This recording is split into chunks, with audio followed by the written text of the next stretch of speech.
Goose. Goose, talk to me, Goose. And I'm David Glacier. Hello. Is this real life? Is this fantasy? Is this?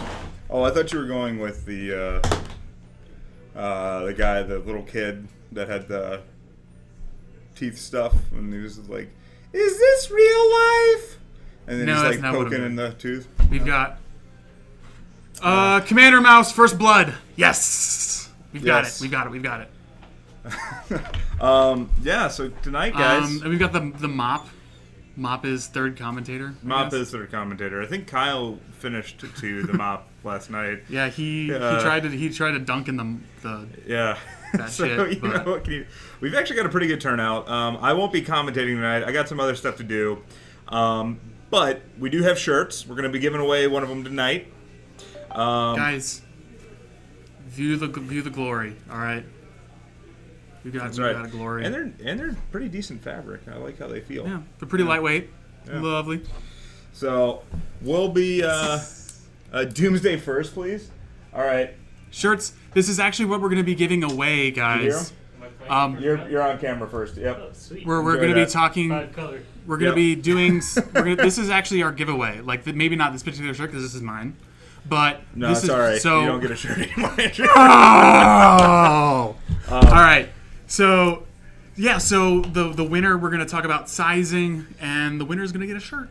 Yep. Yeah, guys, it's going to be awesome. Guys, you get a shirt. Some lucky follower, because you have to be followed to win. Yes. It's very true. Get a shirt. And this? Hopefully, like, can we just do, like, whoever's been the follower the longest gets a shirt?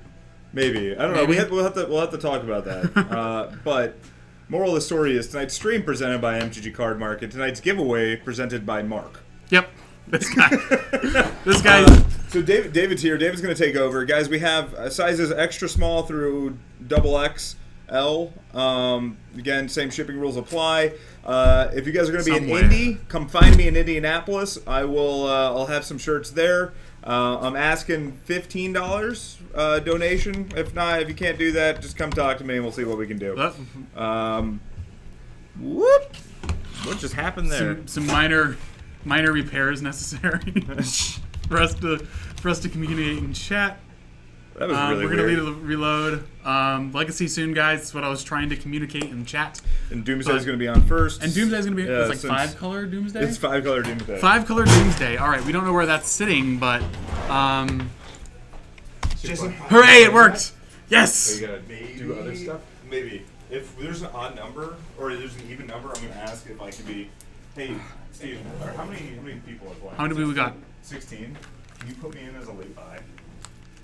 Come on. I have to go run an errand. Oh, that's sus as fuck. Come on. Yeah. That's sus.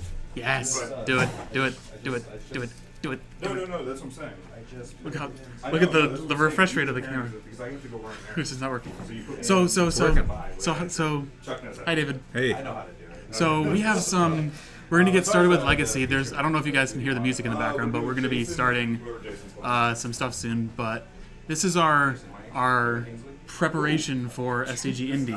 Everyone's trying to get some last few games in, and yes, chat's talking about the 5-color Doomsday. We're gonna have that on camera first. That may not be what you encounter in Indy, but you know, you never know. First few rounds is always gonna be a gamble.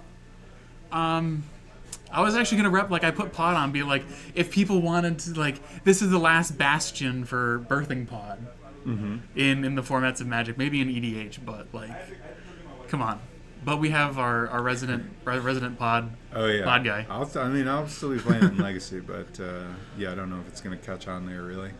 Can someone ask David a question for me? Why don't you do it yourself, Sasquatch? It doesn't like, make a lot of sense. You need to advocate for yourself. You need to probably do these could. things.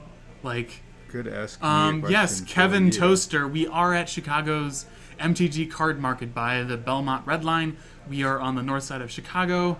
Pod isn't banned in Legacy, guys. This is where it's at. Banned in Modern. It is banned in Modern. Not Legacy. Yep. I'm gonna go ahead and close this door because it's freaking pissing me off. Oh jeez. Looks like they're still trying to get stuff set up, but I'm wondering what thoughts you might have as we look forward to Indianapolis about what you expect the metagame to kind of look like. I mean, we had a little bit of a taste of it with an IQ at Washington. I kind of think eventually things will just settle back to where they were before the Treasure Cruise banning, except that Sneak and Show and Omnitel got a big boost because of Dig Through Time still being legal. And that card's really good in those decks. And yeah, I think it will just kind of go back to how it was, more or less. So, just like always in Legacy, you can expect to see pretty much anything. Not anything, but... So guys, the stream is giving me a weird message that it's having trouble updating. I'm trying to fix that. It's giving me an error. I'm just gonna have to I'm gonna refresh this and try and get this. But we are in fact, where the fuck is this? Like we are doing Legacy. Oh, it says modern on stream. What the? I don't have the password, Mark. I need to get Mark. Okay. Fuck. Oh wait. Thank God the password saved here. Oh. Should I get Mark? Probably, so we can make sure we figure this out. So we're still working on this. I'm trying to update stuff, guys. You guys know, don't you know? Changes saved. Okay, so in like passwords admin. Yeah, right, guys. Let us know if it updated. Okay. So it logged you out again, and so it didn't save all the changes. I'm trying to see if it has. What do you mean? For the channel, it kept being it still says modern. Okay, that's fine. Here, that's an easy fix. Just go to dashboard again. I updated it. And click update. It says changes saved. Okay. All right. We should be good. All right. Is that good? All right. Let's go back here. I'll be back in just a bit. I gotta buy errands somehow. Oh, you gotta do your errands. How lucky. So I have to go run to the store really fast. All right. Yeah. So we are in fact. Do you guys want to drink anything? I've got my tankard of water, so I'm set. Yeah, I'm alright. You sure? Yeah. Okay. I'm guessing they still haven't done any of the round pairings yet. I think they did. I saw people moving their seats. So. Well, there's someone at the table. Yeah. Let's get this off. Oh, so they're already shuffling up. They're shuffling up. So let's. I can go figure out who's on there. Yeah. Okay. All right. I'm gonna see if I can get. And if you see Mark, tell him we need the round timer thing. Oh, okay. I might be able to find that. All right. So I don't have names, so we're gonna see if. I don't know who's who, but I think I know from the sleeves and the shirt or the sweater that the person on the left is Kevin Kingsley. That is my guess. I'm gonna get started on that. Maybe I'm wrong. And he plays Dredge. He's our resident Dredge player. Had a good conversation with him about Dredge earlier. It is Kevin, right? Yeah, Kevin Kingsley and Jason. All right, I got half of it right. Mm-hmm. It's HWANG. I believe so. Yeah. All right, and he's on the 5-color Doomsday. All right. So the round timer. Yeah. I feel like I maybe know where that is. I don't know if it's open. Is it that top right? No. No. Or wait. Yeah, I think that is it. Oh wait, yeah. Where'd it go? What? Snaz. It keeps moving around. It keeps minimizing. There we go. Fuck! It gets those terrible modern people can't do the round timer at all. So we got the round started. David plays Pod and Legacy all the time. Yes, you're catching on to this. That's true. People are saying, "Hey, David. David, are you there? David's here." I'm here. Yes. I will be commentating. That's the your whole question. Match. All right. Well, Jeez. the question, and maybe that was the question. Is David here? Yes, David Yeah. is. Question answered. Okay, so they've shuffled up. It looks like a pretty good hand for Jason. I see a couple ponders, lotus petal. I'm not sure if there's actually a land there. Yeah, Looks like I don't think he's thinking about it, so maybe there's not. Because the hand looks it's pretty double solid. ponder, Dark Gitaxian probe. Ritual. So he can probe and then pedal into ponder to try and get lands. That might be Yeah, his He plan. could do that. Okay, well, starting off with a pedal. This will be a Just, really we're just fun, going straight for interactive that. I match. think I would have probed first. Are we sure he has a probe? Yeah, there's a Oh, probe there it right is, there. yeah. So I think I would have Can't probed tell first. everything that's. There's another blue card in there. I can't tell what it is. So he's not letting us see the card he's looking at. So Jason's being silly. But he decides to keep it, and he got a polluted delta, got so the that's land. good. All right. We might see another ponder here, depending on. Yeah, he's sagging the land right away, so that indicates he'll probably be pondering. Yep. And we see for Kevin, he's got a dredger. He's got what looks like a faithless looting, or like he's got a careful study, a bridge, an Icarid, a land, and a dredger. So that's a perfect keep. He's got into putrid. Yep. Or yeah. So his hand's quite good. He can start dredging and play a permanent discard outlet, start dredging, and then careful study the next turn to dredge 3 times the next turn potentially. Huh? Oh, we can't hear it now. No, we can't hear it. Yeah, you're fine. Bader Counterspell, hello. Valdor, hello. Titcherenic, hello. Everybody, hello. What is he playing white for? I'm guessing maybe Silence. That's probably the best guess. Tertianic In asks, fact, David, he do has you a have silence swag? in his hand? I don't usually play main deck Faden, so I guess I don't have swag. But I don't know. I think main deck Thragtusk is pretty swag. Yep, absolutely. I looked it up in Gather, and that was in there as part of the card. All right. So let's see if Jason can win this turn. Nope. Playing a top, Nope, so I'm that's not passing going the to be a turn. win. All And right. I should get Kevin down to 19 because he paid a life. That's true. Do that. He's going to I guess he's dredging. No surprise dredge there. and upkeep.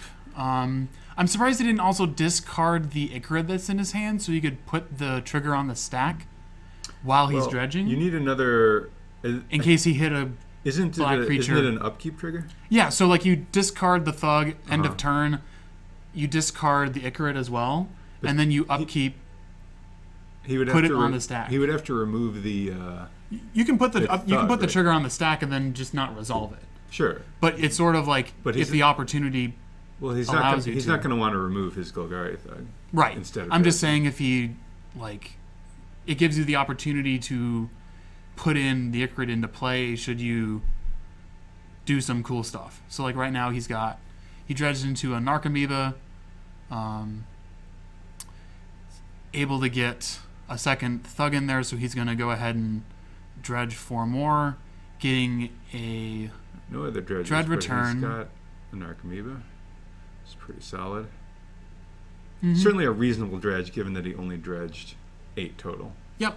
And I think at some point, his his Putrid Nib is a little covered up by the graveyard, so it is actually in play.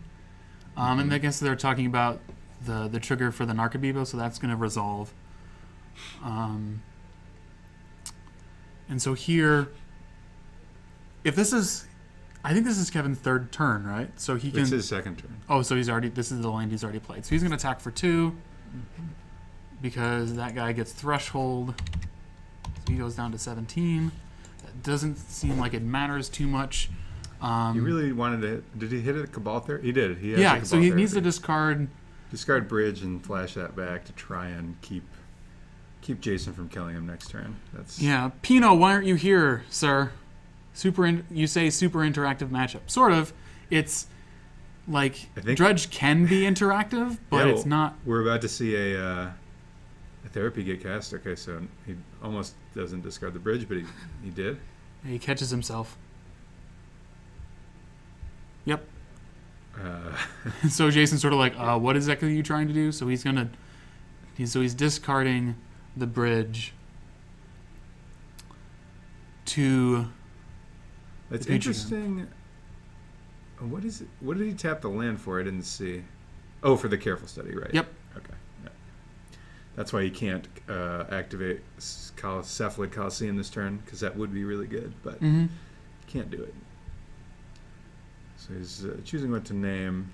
In this situation, I don't know. I guess it's okay to just go with something like Dark Ritual. This is assuming he doesn't know exactly what version of Storm he's playing. Yeah, I mean, I think the Sensei's Divining Top gives it away Yeah. that he's on Doomsday.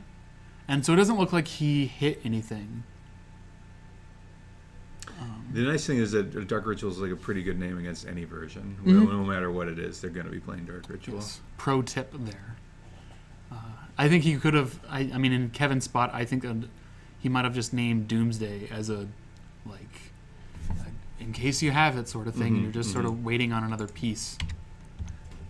But he's going to go down to 16 to crack the fetch land. Didn't fight it in that half. Looking for probably an underground sea. Yep. Yeah. And so, yeah, super inactive matchup, super inactive chat, guys. Hello. Hello, guys. Dave is love, Dave is life. Yep. We're super happy to have Mr. Gleischer in the Infernal Sitting Tutor. in here? Infernal Tutor is definitely a reasonable name as well. It's kind of a guessing game. and PG8. Hello. By kind of, I mean almost completely. All right, so he's got his hand. Still got all the cards from there. Got a Gataxian Probe. I think if... Yeah, Pedal, I don't so know if Storm's he at actually has enough 2. to go off, but it looks like he thinks he does because he played it right away. Cast Burning Wish, so that's Burning Storm Wish. 3. Oh, well this... Okay, so he could just get Doomsday here, and yeah, it looks like that's what's happening. Use Pedal to cast Ritual into Doomsday. I guess you might as well... It doesn't shuffle your hand in, right? Oh, it's right here on the screen. Yep. Yeah, so he'll want to save the probe then for after Doomsday. Well, he already used one. So. Yeah, he's got one left. Oh, in his hand, right? His Yep, hand, yep, which yep, is yep. conveniently face up on the table, exactly where a hand would be. Yep, absolutely. So now we're looking at, he's making the piles. So he's getting a couple Lion's Eye Diamonds, a Burning Wish, basically enough, and an Ideas Unbound, I believe is the other card that you put in the pile, almost always. Let's see. Okay, so he'll...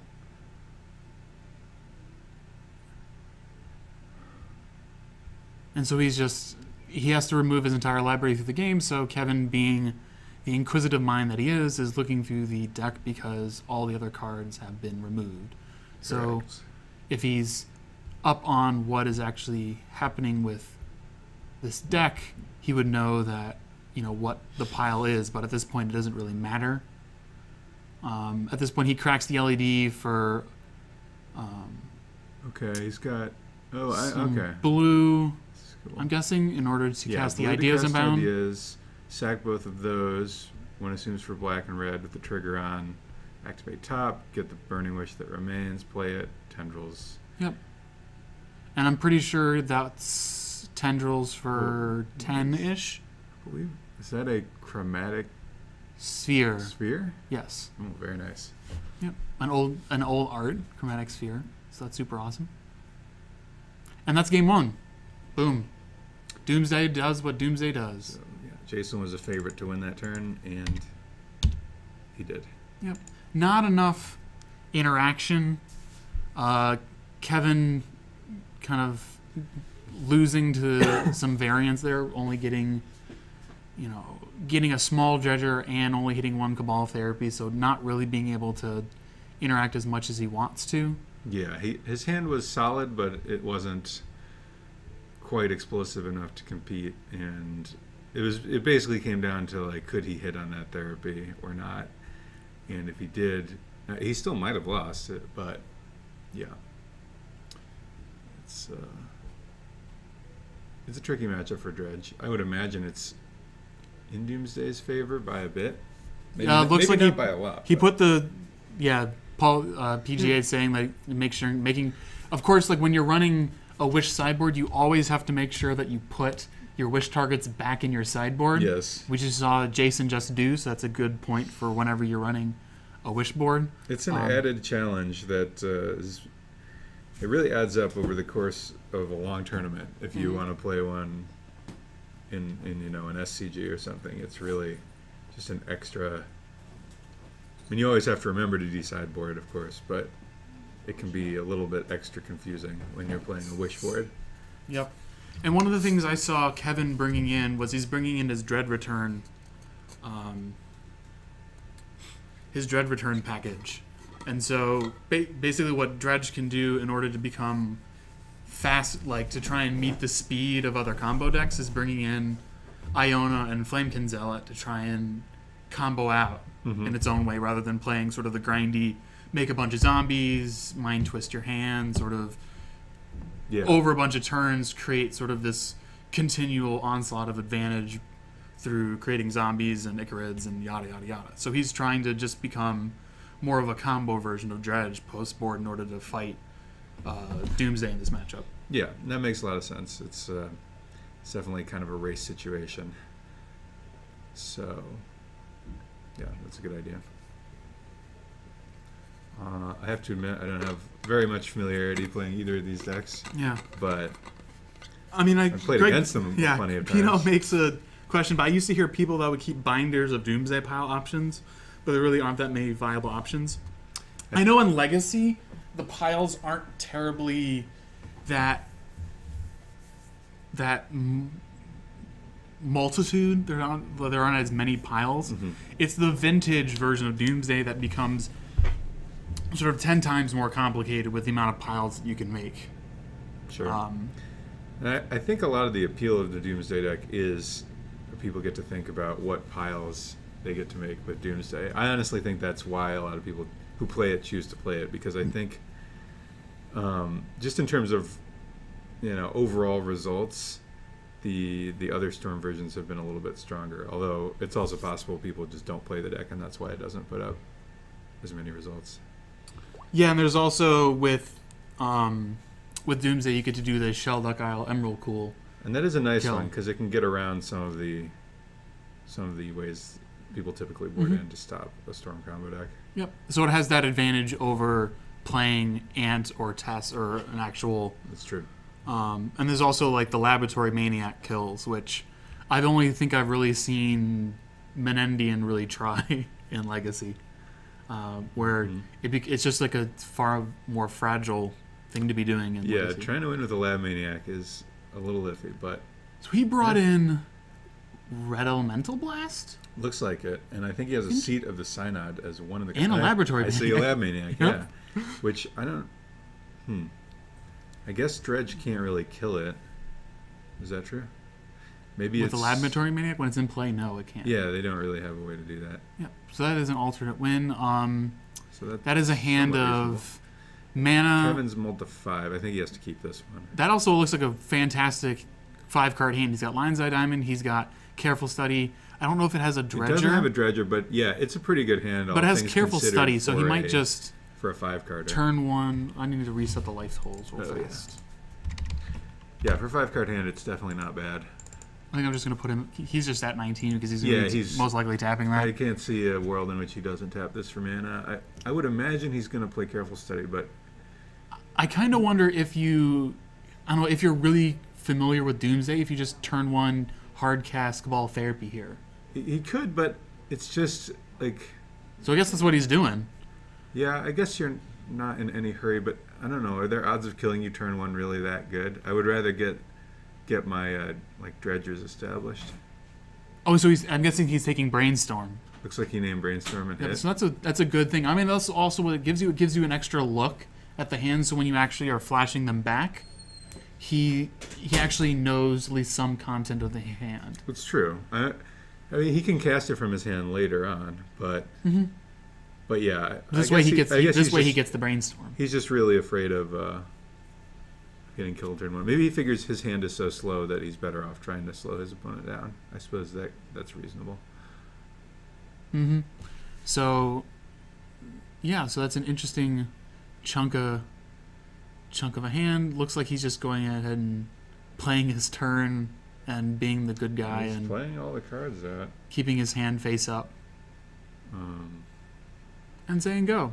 So here we go with Kevin's that he second would turn. play those out rather than holding them for Storm, but I guess he's too afraid of getting them hit by discard spells. Or not too afraid of. He's afraid of getting them hit with discard spells, which might be right. And here we see he drew a Golgari Thug for the turn. So it seems like he might be able to Great careful. draw. He could go. He could like crack. He's probably going to careful study and crack Lion's Eye Diamond in response and just try and dredge off as much as possible here. Mm-hmm. And if he happens to hit a, Oh, he's just saying go. oh okay, Maybe he thinks he can just get. He's not that like Jason's not in any position that he can combo. I don't really understand that actually because now he can't even get it in his graveyard. Well, he could get it in his graveyard by sacrificing Lion's Eye Diamond, but then he won't get the mana. So we've hard cast Laboratory Maniac. I'm going to pull that card up for us to take a gander at. Okay. It's Laboratory Maniac for all those Dexter's Lab fans. Well, now he has the Faithless Looting, so he knows he can do the play that was a possibility last turn, sacrificing it for red mana. Yep, he can go ahead and As long as he hits a Dredger, this is going to be pretty great. Even if he doesn't, it's going to be pretty good. He'll get to dredge the Thug at least twice. Yeah, couldn't he? He can just break. Oh. Oh, so he's not cracking in response. Well, he gets a breakthrough. He draws a breakthrough. That's super awesome. It is. I mean, he still can't cast it this turn. So, I guess it doesn't. Yeah, it doesn't really matter whether he casts the looting or the careful study. Now he has to decide if he wants to go for it now or if it's better to wait a turn and cast the breakthrough next turn. Mm-hmm. I don't know. I think I'm curious about Kevin's conservatism. Yeah, here. I'm not sure why he didn't play careful study the turn before. I can't really figure that out. Ian Farnong is saying, "Oh shit, the David Gleischer." Yes, in fact. There are. Get it trending on Twitter, boys. There are more than one, but only one of them is here. So we're ditching. So we're flashing back. Faithless Looting to get the dredge on. So gets a Narcomoeba there, gets the dredge, he gets a second Narcomoeba, and he gets a bridge and a dread return. So he's gonna get two guys. And he's only got one bridge so far. So this is an opportunity where he can flashback Cabal Therapy and get the Dark Writ if he wants. Yes, and I think that's what he's going to do, yeah. Yeah, so I guess maybe one of Jason's ideas, Min Jibbleflab is saying Reb is the counter the careful studies. That's great. That's and the breakthrough. Point. I completely forgot that was there, yeah. That's probably why he didn't play the careful study, because it would have just gotten rebbed. Although that would have taken a Lotus Petal away, so. But yeah, that makes a lot of sense. Yep. So he's gonna go and grab the Dark Writ, and he's gonna see that Jason has his own Lion's Eye Diamond, which is nice. All right. So I guess Kevin is resigned to maybe he's passing the turn back. So he's got a nice graveyard, and see what Jason can do. He's going to play the Lion's Eye Diamond, draws a fetch land. Not a whole lot of action for Jason, so he's sort of at the mercy of Dredge now. Yeah, he's going to need to draw a Doomsday and then wait a turn, I guess. So he's going to go ahead and swing with Laboratory Maniac, and I'm guessing that... So Kevin could block if he wants to with the Narcomoeba and get another zombie right now, but he's just going to go ahead and take it. Yeah, that's a wise move on his part. Yeah. Oh, Cook the Firth. Hey, girl! What's up? Glad to have you. Oh, so he's going to be able to dredge. He dredges the Stinkweed and gets Gets the third Narcomoeba of the night. Oh, and it looks like is Narcomoeba? Looks like Jason's thinking about pyro or red elemental blasting something. That doesn't really help him. It doesn't help him. I'm not even sure. I don't think you can counter it, right? Because it just gets put into play. And so, yeah, like it's not stifle by any means. Yeah. Okay, so he's not going to do that. But yeah, someone brought up in the chat there is an option for him to reb his own Lab Maniac to get some of those bridges out of there. Maybe that's what he was thinking about doing. But it's only one bridge right now, so it's like yeah. it's. I don't think it's worth it at this point. I mean, even with 2 or 3 zombie, he's not in a position of really facing down a fast clock. He does have the option of flashing back the Dread Return to get Flamekin Zealot, which would give him 1 zombie. But of course, yeah, then if he does that, the rev in response would be pretty devastating. So he wisely chooses not to do that. Yeah, even then, like, it's a point of... That would only be for sort of a lethal situation if he was able to go for it. But now that he knows the rev is there, he's might try and go for it with a Cabal Therapy. Well, he had a Cabal Therapy. He had a Cabal Therapy. He was thinking, he thought about flashing it back, decided not to. Mm-hmm. I kind of think I might have, just to force Jason's hand in terms of playing that rev. Because the thing is, if he plays it later, he's going to get more bridges with it. Although it looks like there were none turned over this turn. Kind of a dud on the dredge. He gets another Stinkweed, so we can continue dredging.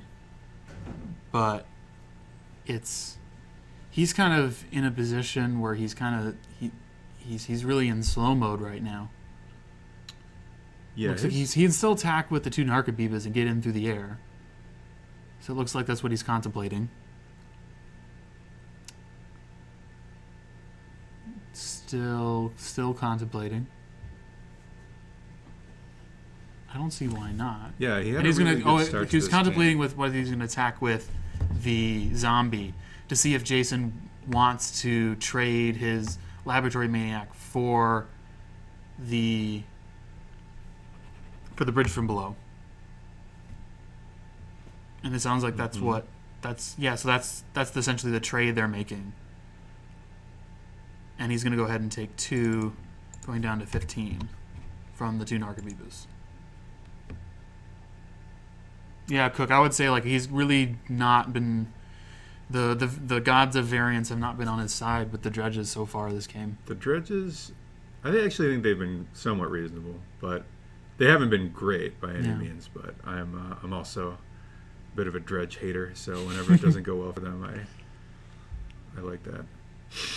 Yep. So Jason plays a top, and now he's going to go ahead and top. Looks like there was I think there's a fetch land in there somewhere. But he did not give us much of an opportunity to see what else he's looking at. Go ahead and go crack that. Looks like he didn't like those cards. Nope, not at all. Not at all. Yeah, that top, I think, is really going to help him out to try and piece together a win here before his brains get eaten. Brains? Yeah, you never really know how much time you have left against this deck. Kevin's only got 1 Dredger left, is that right? Mm-hmm. Just the Thug? Yep. So it's pretty unlikely he would die next turn. So he draws Doomsday, Lion's Eye Diamond, and a Probe. That's so pretty ideal. That's kind of cooking with gas a little bit. Depends on what the unknown card in his hand is, what he might be able to do with this. Although he kind of needs to keep the top in play, so this is sort of he's going to keep the cards on top, but he needs to. Looks like it's a relevant card. Oh, another Lion's Eye Diamond. Wow. Yeah. So next turn. So he's going to go ahead and play it to kind of save it from getting Cabal Therapied. Mm-hmm. That makes sense. Oh, it looks like Kevin had 1 more Stinkweed imp I didn't see. All right. Icarid, another bridge. That's really good. And the Iona. So he can go ahead and Flashback that Dread return. he can flashback for Cabal Therapy. Oh yeah. Get 2 zombies. Get then 2 zombies and flashback be able Dread to return. then. So he's gonna go ahead and attack him down to 12. And so if he does this right, he can't avoid this Jason. Yeah. Because he sacrifices 1, get 2 zombies. Even if he rebs the other Narcomoeba, he's still going to get more zombies. So he's going to be casting this Dread Return for Iona. It looks like. Oh wait, he only has 1 bridge, right? What? Oh wait, yeah, because he got rid of the other one. Okay. Oh, dang! I thought he had another bridge. Okay. I just saw the second bridge in the Iona, and my mom was like, "Oh my God! Like we're going to a 3rd game." Oh, that's huge. Yeah, Iona would have been game over, I think, but now it's possible Jason may have something in his So his sideboard draw for is it, 'cause Burning he Wish. did have a Burning Wish in one of those 3. Oh, he's gonna probe. He's gonna probe. Okay, so you put the probe on top. I think Doomsday is the next one down. So I think I think Kevin's gonna die this turn. That's my suspicion here. That's gonna take him to 5. Cast that good old Doomsday. Storm's only 2, but Storm I is guess probe and Doomsday. Probe and Doomsday. But I guess once you start going off with Doomsday, you get plenty of Storm. Assuming you get to cast all 5 cards, that's 7 total. He only has to get in the top, and the top, maybe? yeah. So he only has to go to 8 Storm. Yeah, for a it's got to win? get to 8 Storm. I would imagine it's one of those probably involves Burning Wish for Tendrils, so that's another Storm copy right there. Yeah, I think we might just see the same pile as before.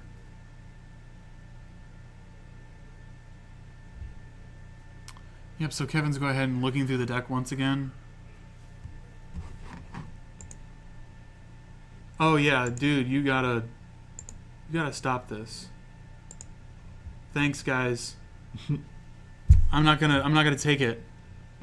Thank you, Cook, for pointing that out. I didn't catch him about that spam. We don't tolerate that. Keep it good. Keep it clean.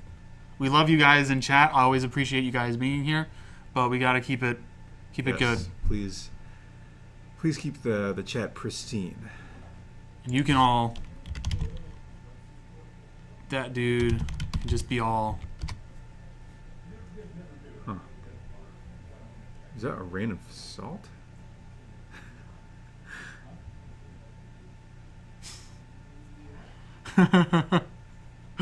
No, I think we've got this under control. Apparently, you have a lot of names. I'm like Ghost Greg. It's mainly because like I'm always in chat on Wednesdays, and I'm always trying to like help the streamers over there get things together. And so that's game, right? I don't know. We're picking up the cards. Kind of missed what was going on, but it looks like it should be. I think that's they're game, just, and now they're just Kevin's picking things up. So Kevin's reconstructing the earlier part of the game to see if he could have done something else. Yeah.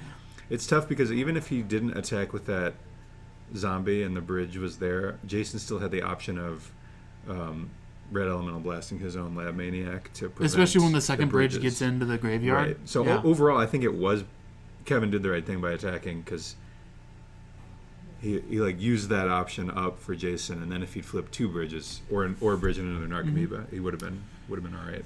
Hey Razorverge, the giveaway tonight is actually a WUBRG t-shirt. In between rounds, I'll go ahead and show one off to you guys. The raffle tonight is a WUBRG t-shirt in honor of the t-shirts coming in, and the t-shirt's going to be in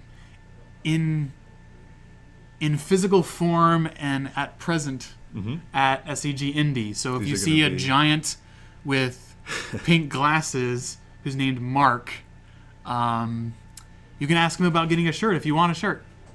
Right. So we should try and see if we can get another match. Yeah. For if anything's Mark made up. might- The shirts are might be actually about to do made that. of salt. We had a bunch made of of- scrubs they're made of compressed crying salt. tears of salt, It's and we've harvested that salt and made T-shirts. highly corrosive Yep. and fashionable. So if you're interested in an item like that, you can probably get one. Yep, absolutely. It's armor against all the people, all the haters. Well, that's interesting. Rain of Salt has exactly 2.5 community rate. Or no, it's 2.87. My bad. Death and Taxes mirror moving over. Pretty good. Okay. Death and Taxes mirror, the best. How'd that Aaron go? Oh, wow. Oh, good. What'd you get me? Oh, I that's see. not to be It's not broadcast. for public consumption. Yeah. I hope it's whatever it is. It's made of salt.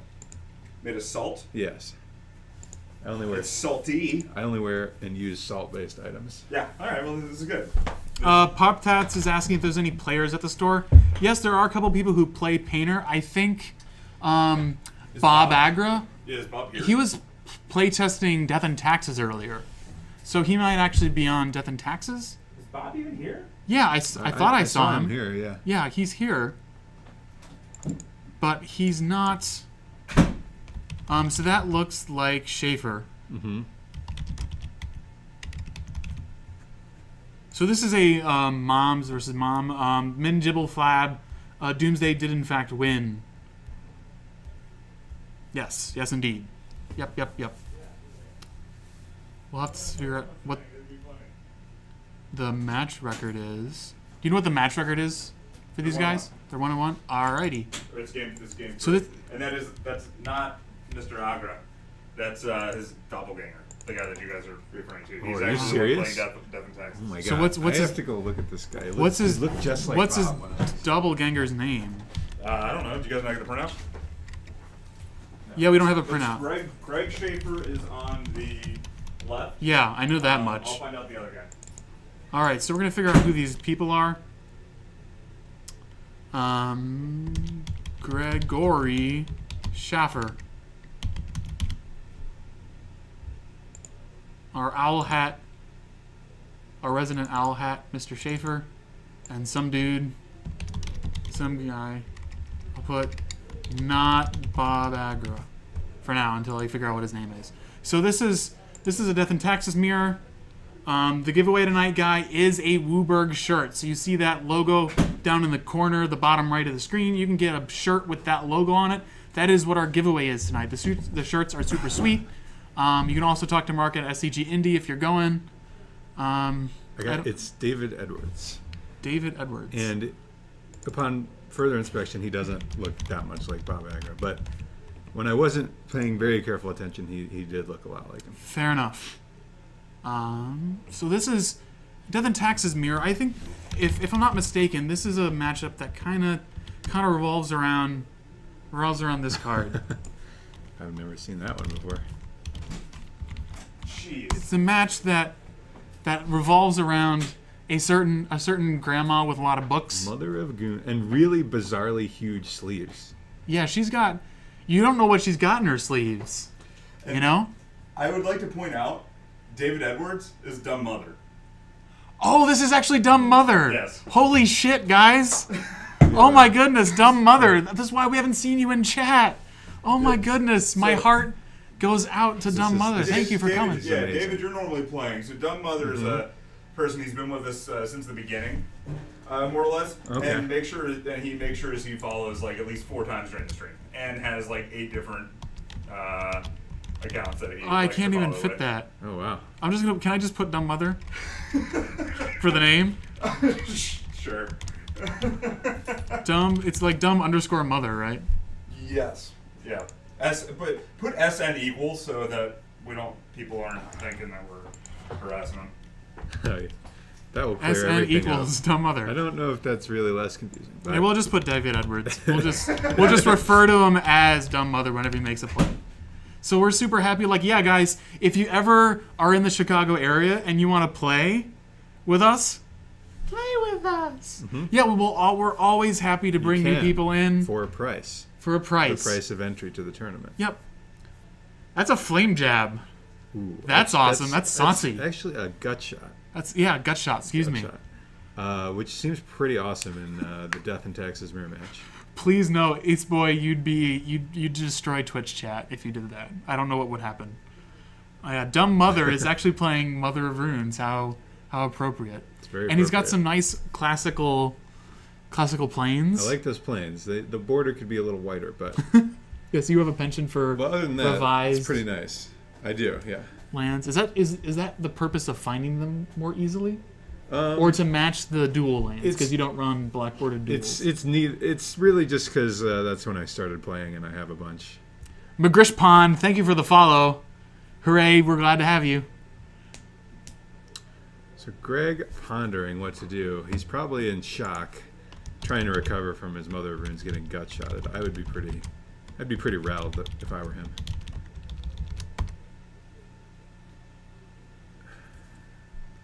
He doesn't know what's coming next. Is it another gut shot? It could be. He's gonna cautiously put out. Oh wait, we need to adjust the life total. He definitely. David is at 18. He paid in blood for that He did. that gut shot, and he was made an rewarded offering for to it. the Phyrexians. Yep. Looks like we're going to see a tapping of the plains. Greg's going to take one from tapping that Horizon Canopy.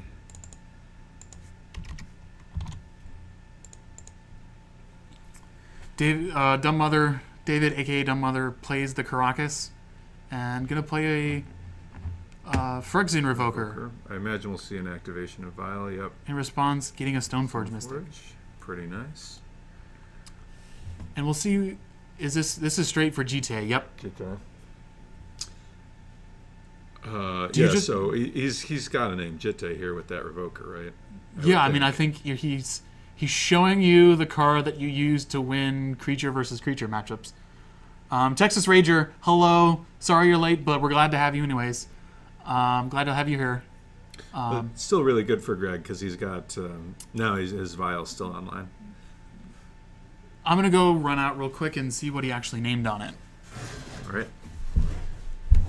Guys, if you want Cook, message WUBRG and talk let Mark know about that. So if you guys want to see something, we are giving away a shirt. So Cook, you might just win it tonight, but I'll ask Mark about that when I go out. 1 second. So Greg pondering his options here. This is quite an intricate board state. It kind of makes me wish I played more Death and Taxes mirrors.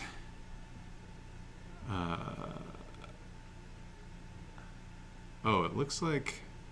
Oh, you just pointed to the Vial, so it looks like maybe it did name either Vial.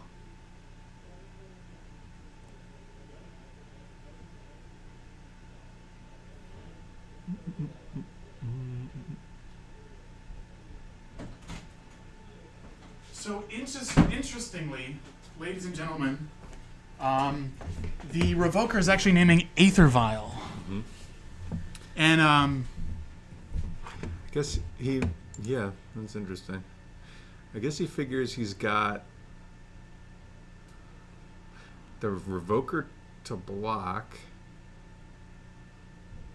and then he can give it protection from white if he needs to. Oh, he's got another Revoker. I'm gonna give you another timeout, sir.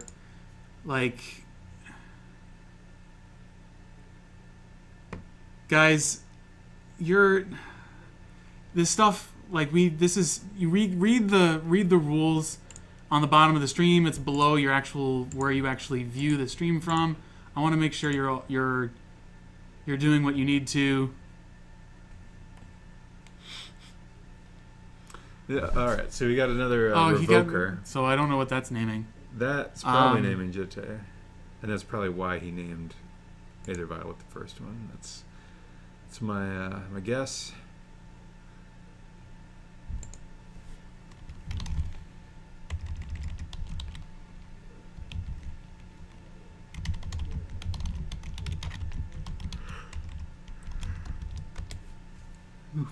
All right, so I need to ask. No, I'm guessing that one's naming Jitte now, because this hasn't been equipped to anything. I would imagine. So that's Greg's gonna take one more point and play a Mirror Crusader. Yep. The old man, as Simon was saying. Yep. Green Crusader. His protections aren't gonna mean a whole lot, but he is double strike, so that's pretty darn cool. Mm-hmm. Looks like David contemplating a sword splashers here at the end of the turn.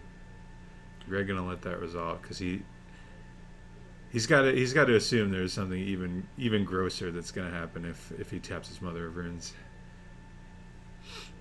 which makes sense. And he draws another Revoker. Another Revoker, pretty. I'm curious if he nice. actually just named. This one might just be a backup for the other one, naming Jitte. Yeah. So that okay, but what if he named Mother of Runes with the other Revoker? I'm guessing he named Jitte since they both have Mother Runes, but it's possible. I don't know for sure.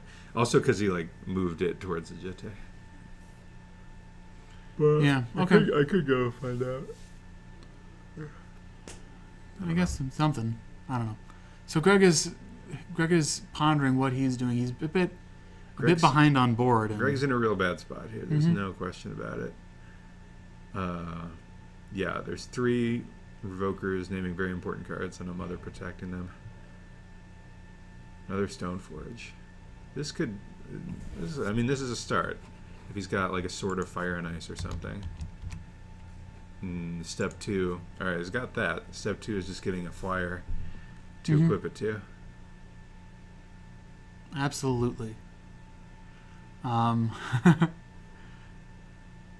Yay!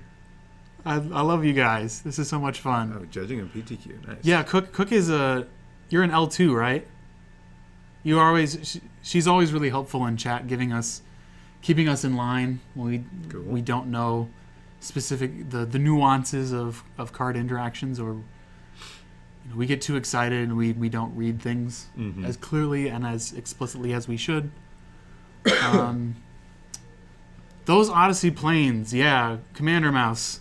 Those are I do have to say, I do like Gregory's planes. I do They're like pretty the cool. They're the nice. Zebra planes from Mirage.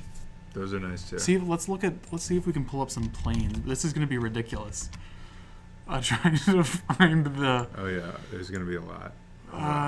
Geez, where is it? Where's Mirage? Here we go. Is this it? That's cattle. It's one of those. No, it's almost there. Where's the zebra? Where's the zebra?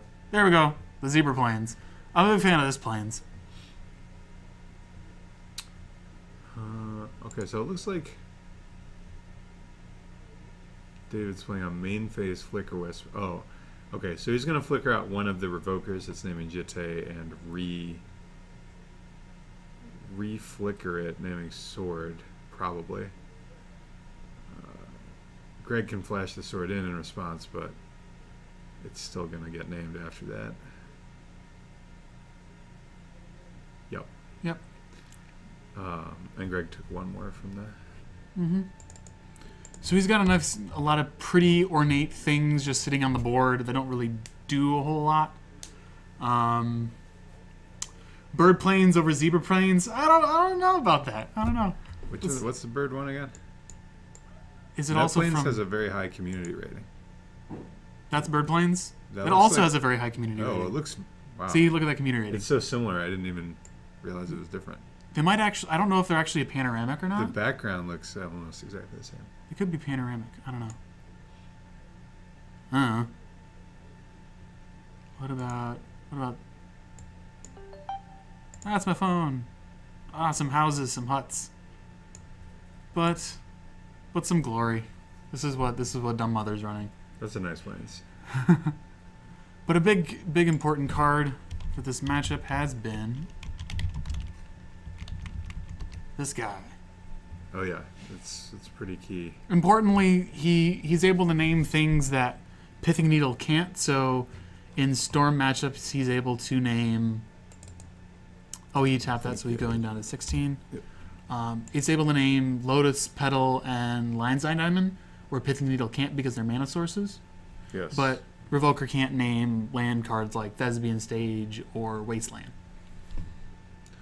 Correct. Oh, okay. This is a great play. So Looks like Greg flickered the Mother of Runes. Then when it came back, it was summoning sick, and he was able to swords it. So now those Revokers are still there, but they're vulnerable to future removal spells. How did it go, Dom? It was Sneak and Show. Ooh. Bad matchup. Rough. rough. All right, so we see another Revoker. That one's going to name Stoneforge Mystic, it looks like. And a useless Aether Vial. Yes. Cook being technically correct that you can name Lines of Diamond with Pithing Needle, but it's not going to do anything. Very true, yes. Yes. Technically correct, the best kind of correct. Sure, why not? Yeah. I guess So there could be some situation where you would need to do that. No. If your opponent has a Black Vise or something, you just want to play it out. It's tough to And imagine. so Dumb Mother, Mr. David, the official Dumb Mother, drawing the Phyrexian Revoker draw, The getting fourth all Revoker. 4. Let's hope he's not cheating and doesn't have a 5th one lying around somewhere. That's a bingo. He should just win the game. If you draw 4 Revokers, Yeah, that should be an extra clause in there. You actually summon all of Phyrexia, and you get all the little. How's anyone little going to guys compete with that? They can't. All right, it's Sarah Avenger. So Schaefer threatening to just deal regular damage for this game. I think he got in for 3 there. David didn't block with anything, right? I don't see anything. Yeah, I don't think he didn't trade the Flicker Wisps. Yeah. So that's 15. Yeah. And there's a Mangara. Mengar, and he's going to Just straight getting Caracas it. bounced right away. Yep, that's not going to stay in play long enough.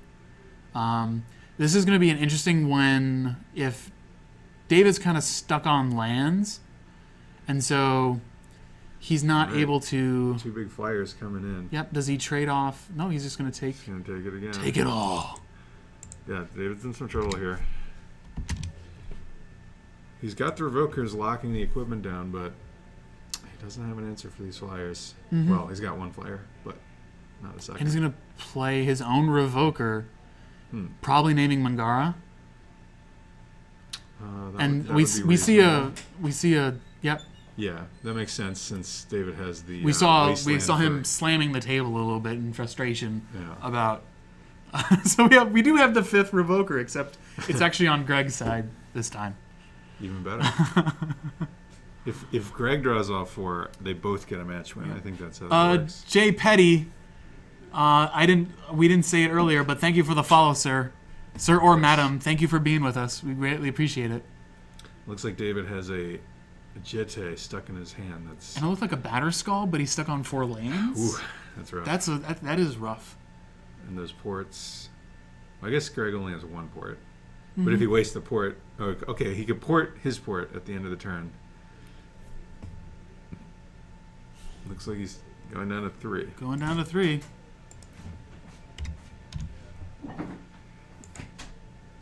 Okay, so the Caracas got wastelanded. He's got 1 draw. It's not really gonna. But gonna now he do chops it down. Quarry RS, thank you for the follow. Landon J96, thank you for the follow. Glad to have you.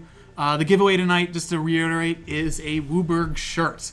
Whatever size you need, we will get it to you. For people who are interested in purchasing one, please message, send the stream a message. We will go ahead and let you know they're about $15. So if you want to rep the shirt, you can easily get one for the low price. Sasquatch, it is not a shirt from the thrift store. In fact, we actually were able to print them up. They were not printed out of someone's trunk. We got them printed for us and shipped to us. And so they're nice quality. When the round is over, that was game 3, Commander Mouse.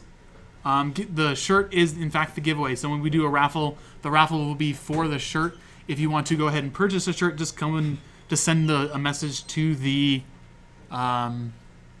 stream.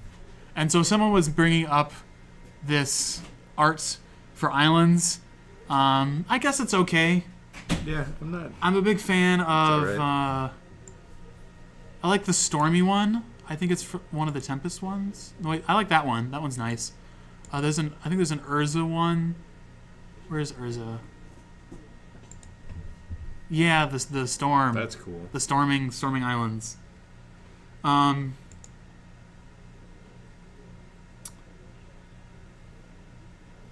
the shirts are not made of zebra wool. They're actually made of tears of salt from all the trolls. We were able to craft shirts and get our name upon them. And so that is what has happened. Tertianic, welcome back into the chat. Let's just keep things to a minimum, and we'll welcome you back. We don't hold grudges. The zebra was there. It was on there. Yep, absolutely. Sorry to see you go, but do you not see the phallus clearly in the middle of the art? What, this on this? I don't see. There is the bucket land. I'm like. Oh geez, where's the bucket land? That was from Zendikar. Zendikar, right? yeah. Unfortunately, the symbols aren't in alphabetical order. Yeah. Are they in set order? Oh, here we go. I think so. I'm just randomly clicking on there it Zendikar is. ones. Oh wow, there's so many of them. There's the regular. Yeah, because they did both full art and regular art for Zendikar lands. Where is it? Where is it? Where is it? There we go. There's the full bucket island. Looks like we got pairings for the next round. Wonderful. Okay, let's see if we can do this real... I don't even know what people are playing. I think Mark's playing MUD. Oh, let's Kyle's put Mark playing on. Bug Let's do MUD. All right. Sure. Let's do MUD. And Kyle Norman, who I think is playing... I think he's playing Bug Delver. Is it Bug or is it Grub?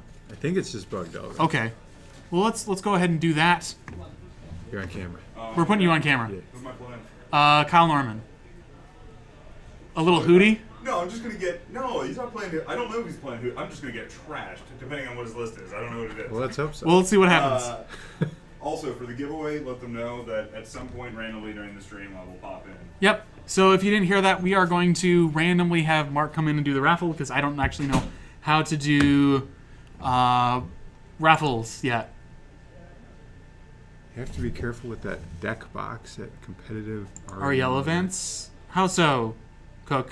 Yeah. Is it just nice? I'm curious about what. Like it looks like a. Oh, I see. Okay, because it has space for 2 decks, and normally your deck box is only supposed to have the cards Kyle's in your deck on the and left. sideboard. Fantastic. Let's So see if that's what I would. So we'll put G/Bug Delver. Wait. I'll put Grub/Bug Delver ? Pop Tazzy, thank you for the follow. That is super awesome. Welcome. Squad saying like I find better conversation on the Western bus. For those who don't know, so there's a guy who was being like timed out earlier and like they're being a little salty about it. The Western bus. I don't know. There's a lot of great conversations on the Western bus. Yeah. I don't take that as an insult. Yeah, I find wonderful people to talk to on the Western bus. I don't actually ride it anymore. Not recently. This is Kyle Norman. I'm just go ahead and wait. Where to go? Snaz. Round diver. There it is. Snaz. Start it on up. We are of course at 0-0, and so Mark was kind of upset that this was his matchup for the round. That Yeah, I don't. a deck with wastelands and maybe stifles and stuff to kind of hurt. I think he could. His development. He could do all right, but maybe not. Hold on, let me finish up getting MUD. So we watched a little bit of Mark play on Monday. Mark Mans Jr. Get all official like. Mingrishpon, Bowman, why don't you run smokestack in your bug lands list? I actually am now. I put a smokestack in the main board to attack the more grindier matchups in a different different angle and a different way. It's sort of like a historical card that lands lists have played in the past. So they're joshing over about who's playing first. Mm-hmm. Some fun with dice rolling. Doesn't get any better.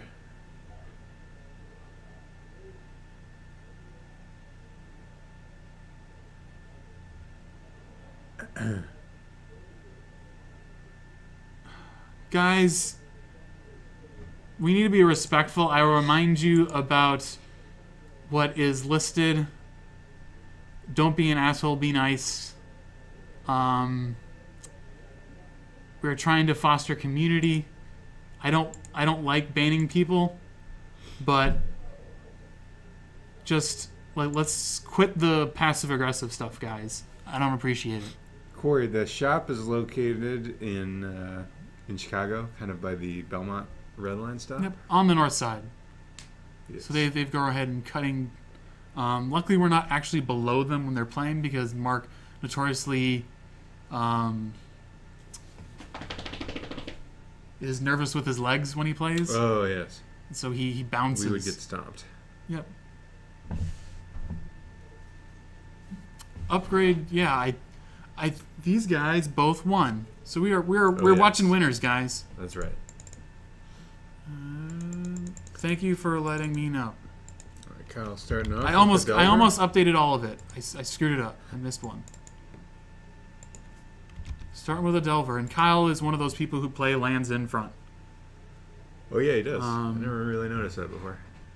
Huh. A lot of people get bothered by lands in front. I don't have a problem with it. Yep. I think it's all right. I think I think I used to do it that way, but I changed somewhere along the line. I don't remember where. We'll do that later, Minjibble Flab. I don't. Right, we're too busy watching Legacy to be focused on that. So he wastelanded the first land. He's going to go crack it and go to 19. Kyle being a good guy and keeping everything updated on the big ass dice. Oh yes.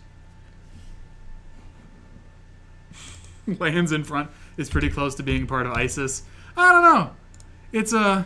I don't think it's necessarily that level of heresy, but yeah, I think at one point it was considered what you did. This looks like a chalice for one. That's a chalice for one. Which it's good. It's good. It's not quite as good as doing a turn one. Yep. Seeing that there's a Delver and a Deathrite in play. Kyle also has an Abrupt Decay in his hand, so he can take care of that if he needs to. Yep. The Delver remains unflipped, though, which is great for Mark. Yeah. Cook, don't you play Enchantress? Isn't that a little difficult to play with lands in front? Just because it's so permanent-based? I mean, I think that would be a little kind of confusing. So that's a double attack. Sending the Squires in. Kyle probably planning on Abrupt Decaying something at the end of Mark's turn, and there's nothing in the graveyard to feed on with Deathrite Shaman right now. 5 Speedia, welcome. Good evening. Good evening, sir or madam. Welcome. Glad to have you. And that is a Copper Gnomes, I believe. Yeah, let's pull that up. So this is one of the Cooper Gnomes. Oops. Yeah, so this is sort of like a little techie thing that Mark does to be able to sort of sneak in the big stuff that he has in his hand.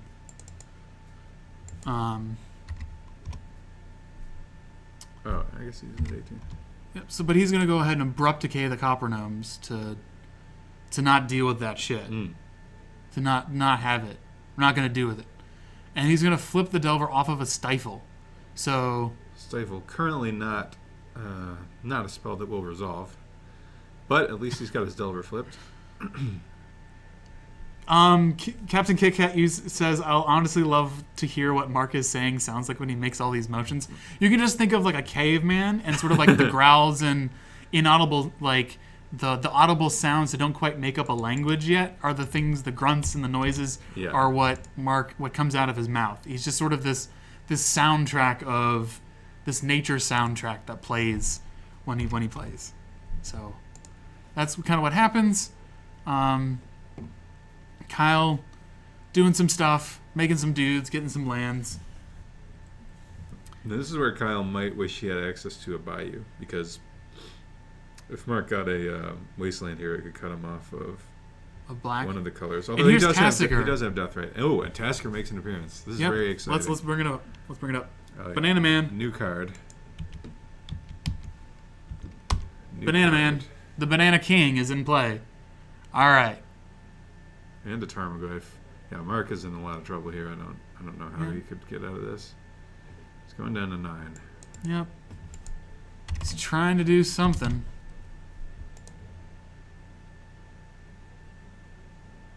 He's saying that if Kyle stifles the trigger... Oh, he's asking him if he wants to wouldn't- stifle. He wouldn't counter it with Chalice, but he doesn't even have mana. Okay, Worm Coil. Well, that's not bad.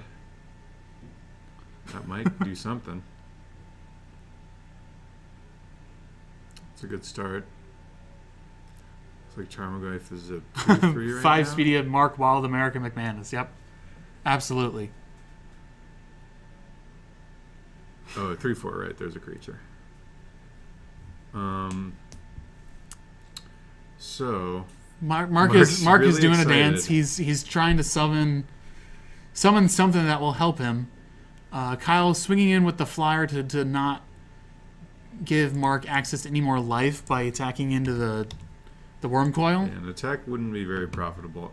Nope. Unless, not at all. if Mark blocked Tarmogoyf, Kyle could Abrupt Decay the Tarmogoyf, and then Mark wouldn't gain any life. But if he blocked Taziger, it would be a real disaster, so he can't afford to make that play.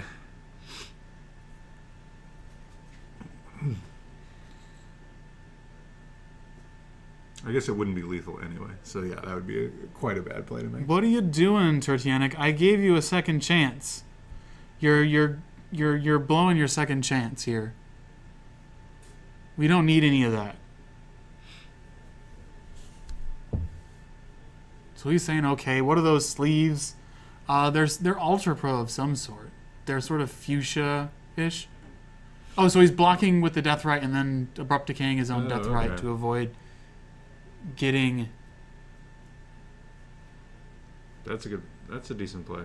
Getting It's any a life. little, yeah, no, it's a good play, yeah. I mean, now just Kyle swings him for lethal, unless Right, Mark has to Mark has to play something. he'd need another Worm Coil, basically. Any other creature can be swarmed around. These kids. Goodness gracious. And Mark's just going to scoop it up.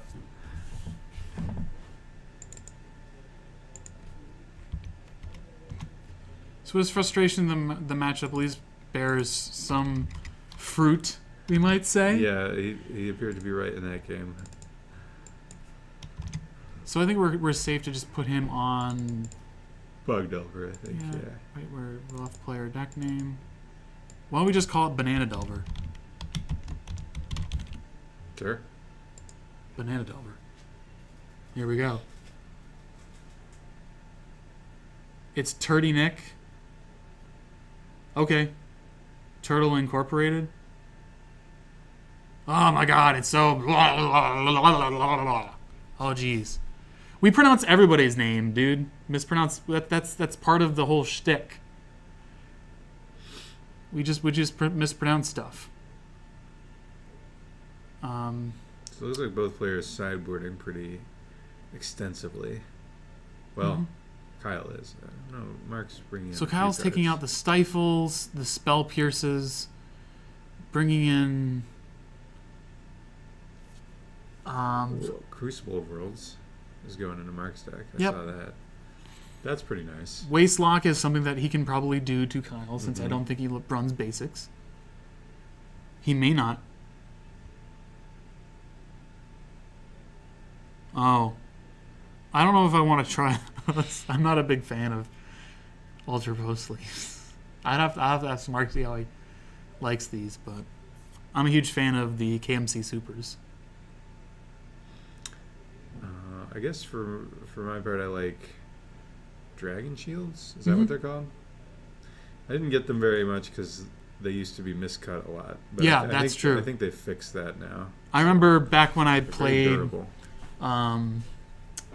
probably 6 years ago, you get them in like the sleeve length would also Yeah. all be variable. Very and just, uneven. You really just and couldn't just like, rely oh on my it. god. And they're more expensive just because you buy the box of 100 rather than the 2 packs of 50s. Mhm. So it's just so it doesn't. It looks like Kyle may not have enough stuff to bring in. That could 'Cause- be. I mean, he's putting back a spell pierce, which isn't terrible. Like maybe after Interesting that he's bringing 3 those turns. disfigures, I guess, for Metalworker. Yeah, But I'm not sure. Metalworker how I or a feel about Phyrexian that. Revoker. Phyrexian Revoker. But is Revoker even good? What is it? Shut off Death Ray, I guess? Shuts off Death Ride. It shuts off. I mean, Yeah, I don't know. maybe Tassiger. I don't know. I guess he just really doesn't like the cards that he was taking out. I saw he took out Stifle, Mm-hmm. which, yeah, I guess it's pretty bad. It does hit Wasteland, but that's about it. If you're really good, you could stifle a Kuldotha Forge Master activation, which would be just about game over probably. Mm-hmm. Actually, that sounds awesome. Yes. I want to do that someday, but I've stopped playing Stifle.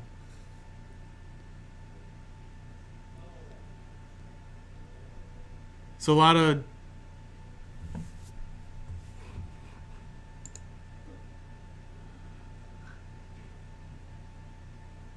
guys, calm down. This channel reminds me of Nazi propaganda. Like, what do you? Or,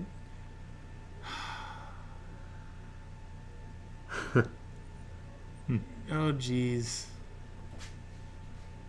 guys. This is just a little much. I shouldn't have to keep saying this. Non-basic land. The decks that played round 1, we had a Death and Taxis mirror, and we also had a we had Dredge versus Doomsday. We also have a giveaway tonight. Giveaway is a WUBRG shirt in a size that would be comfortable for you. And we've got extra small all the way through 2X as far as sizes go. And if you're interested in picking one up in case you don't win, you can message the stream. If there's any other outbursts that are too ridiculous, I'm just going to throw some bans out and let Mark deal with it later. Like, I'm not going to do this all night. Mark going ahead and playing a Mutavault down, and Norman cracking a fetch. Hashtag fetch lane suck. Fetch lines are pretty bad. Look at that. He's down 19-20 already.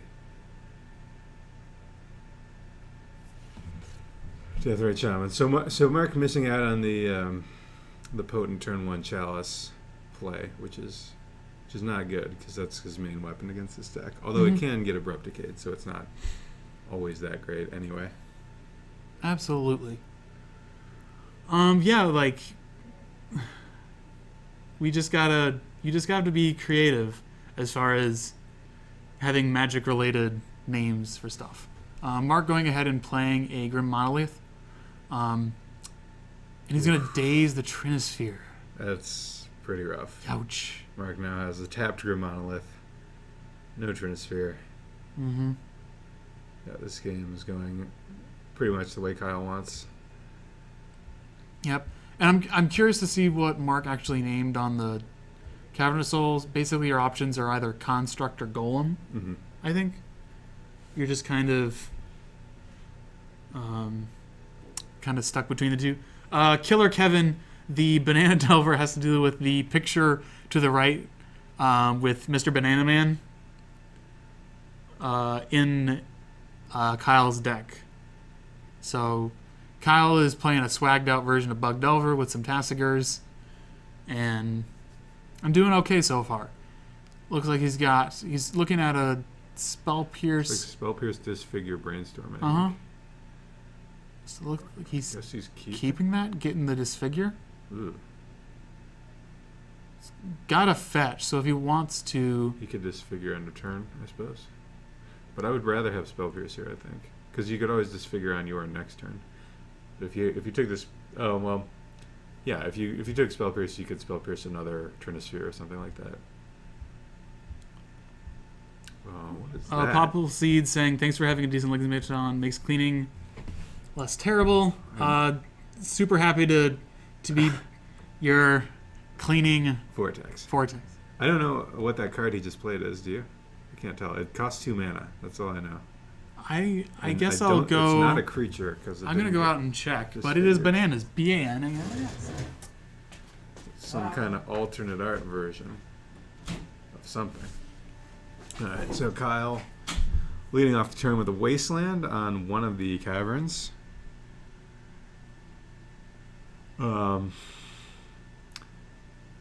Considering his options, passes the turn back. So now he's got Disfigure and Disfigure, Brainstorm, Abrupt Decay open and available to him. So apparently that is a promo Lightning Greaves. Promo Lightning Greaves. Oh, Pino, a couple people got it in the chat. Oh, well, yeah, well done. Well done. Well done, chat. I've never seen that card before in my life, so...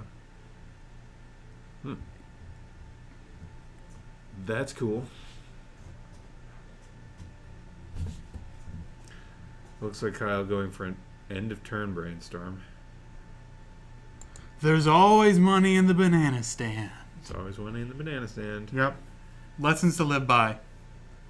So we'll probably see him crack a fetch. No, he's not going to. Alright. He's afraid of that. All the mana.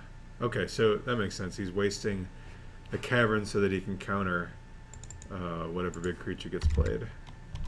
That makes sense. And he used the... Wait, did he actually use an Abrupt Decay? No, okay. It's still in his hand. Alright. He could have... I suppose he could have Abrupt Decayed the Grim Monolith instead, but... He decided to go with the Wasteland. Mm-hmm. And boom! Here's a Worm Coral. And that is going to get forced. Pitching Spell Pierce.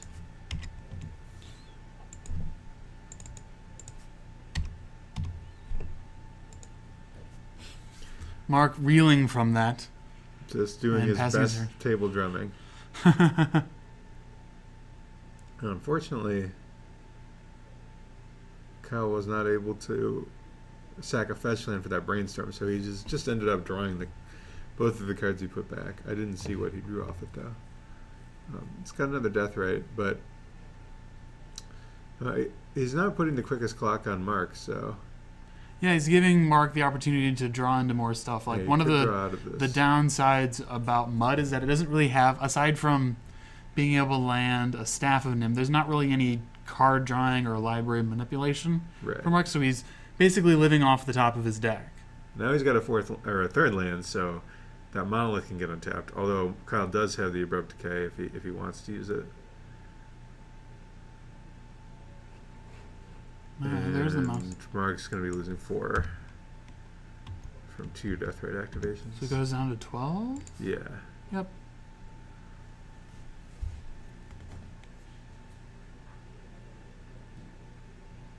I don't get what these guys are doing. You guys are being silly. I don't know. Kyle, it's Kyle's turn. Looks like Mark took 2 more for untapping the Gear Monolith. Yep. Ancient Tomb does a lot of the work for you. Looks like Kyle's elected. Oh, is that a? Yeah, he still has it. He elected not to Abrupt Decay the Monolith. Okay. I guess he figures maybe he needs to hit the Lightning Greaves with it.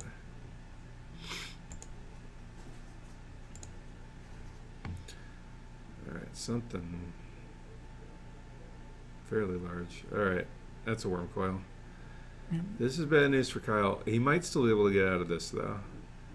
He's going to respond to the attempt at equipping by Abrupt Decaying the Lightning Greaves, I'm pretty sure. And then maybe he can he drain Mark out from this point? So maybe what he could do is... So he's going to Abrupt Decay the Lightning Greaves? Abrupt Decay the Lightning Greaves. So he can't actually... So he gets a reprieve from this turn and drain him... Or not drain. I don't know why I keep saying that. He's just making Mark lose life. Oh, it's down to... Down to 6. Yikes. Yeah, so if he's able to disfigure one of his own Deathrite Shaman's next turn after blocking. That could save him from Mark gaining 6 more. He could put him to 4 to 2, and then untap and deal the last 2. Yeah, that would work. Mark is trying to grab the clutches of the game away from Kyle. Desperately. He doesn't have enough spells in his graveyard, it looks like, though, which is a problem. Yeah, he's got the daze. I think that's a spell snare, actually. No, the one in the graveyard is a daze. Oh, in the graveyard, yeah. Yeah, he's got one. And spell snare, forcible, disfigure in hand. So he really needs Kyle to play a spell, and then this plan will work. But if he doesn't, he's got 3 black sources, so what he could do is disfigure his own Deathrite, and then... Yeah, you're right. It's a spell snare, so it doesn't work. No, this will work, though. He blocks with that one, activates it, then disfigures it, then he can disfigure the other one. He still needs one more spell, but at least he can... yeah, so that's exactly what he's going to do. Disfigure his own Deathrite. A real cool play that people like to make.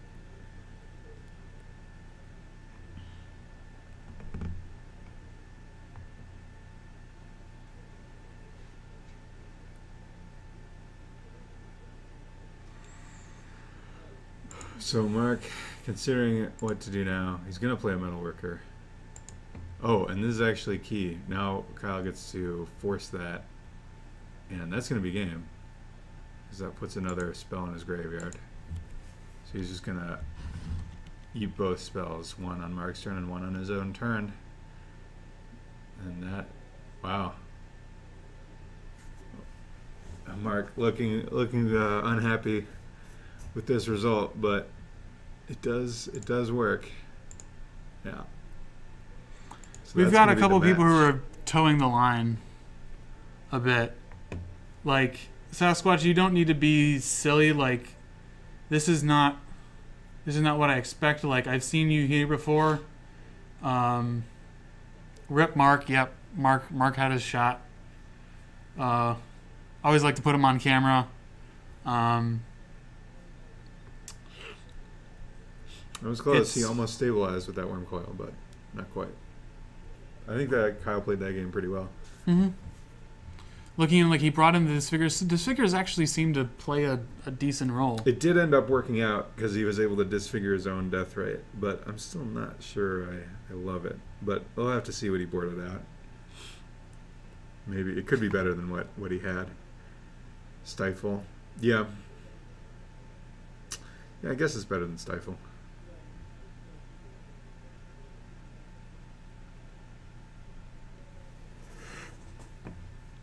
Should I see if there's another match? Yeah. I will go ahead and reset some of this.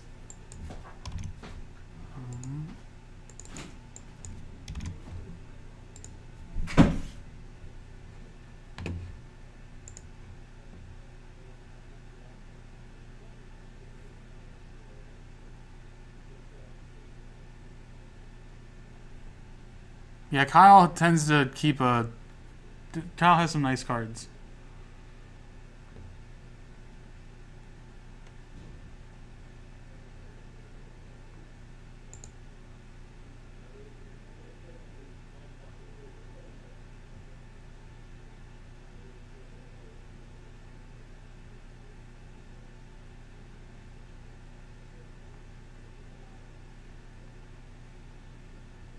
All right, so we're trying to see if now that's gonna be on camera. Kyle's just go ahead and showing the rest of his sideboard. Ladies and gentlemen, we are doing a giveaway tonight. It is a WUBRG shirt. That's gonna be at some random point during the stream. Do not know when. We're trying to get another match on camera. We'll see if that can happen soon. Yeah, like, I think there are some points where Stifle could be amazing Popple Seed. I don't know if there's enough where it begins to matter. Looks like we are going to get a match. So I'm going to just put a deck down. And people are standing around, so we might be able to get something else.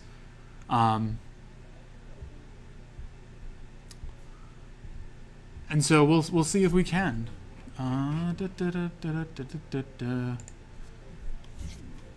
Yeah, guys, we are waiting for another match. We are trying to see if get something else on camera. Let's see if there's other things we can talk about. I know we have a Stoneforge deck. We have the Doomsday deck. We have, I'm guessing,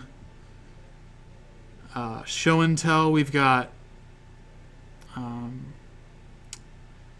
probably Shardless Bug. So this looks like the end of Jason Huang versus Kyle Houtman. So we're going to see Doomsday again and see on this matchup. So let's get... I know you. This is not Mark anymore. This is Jason Huang. And he's playing 5-color Doomsday. He's playing Doomsday. Doomsday. We've got Kyle. Playing Sneak and Chapter. Yep. Hotman.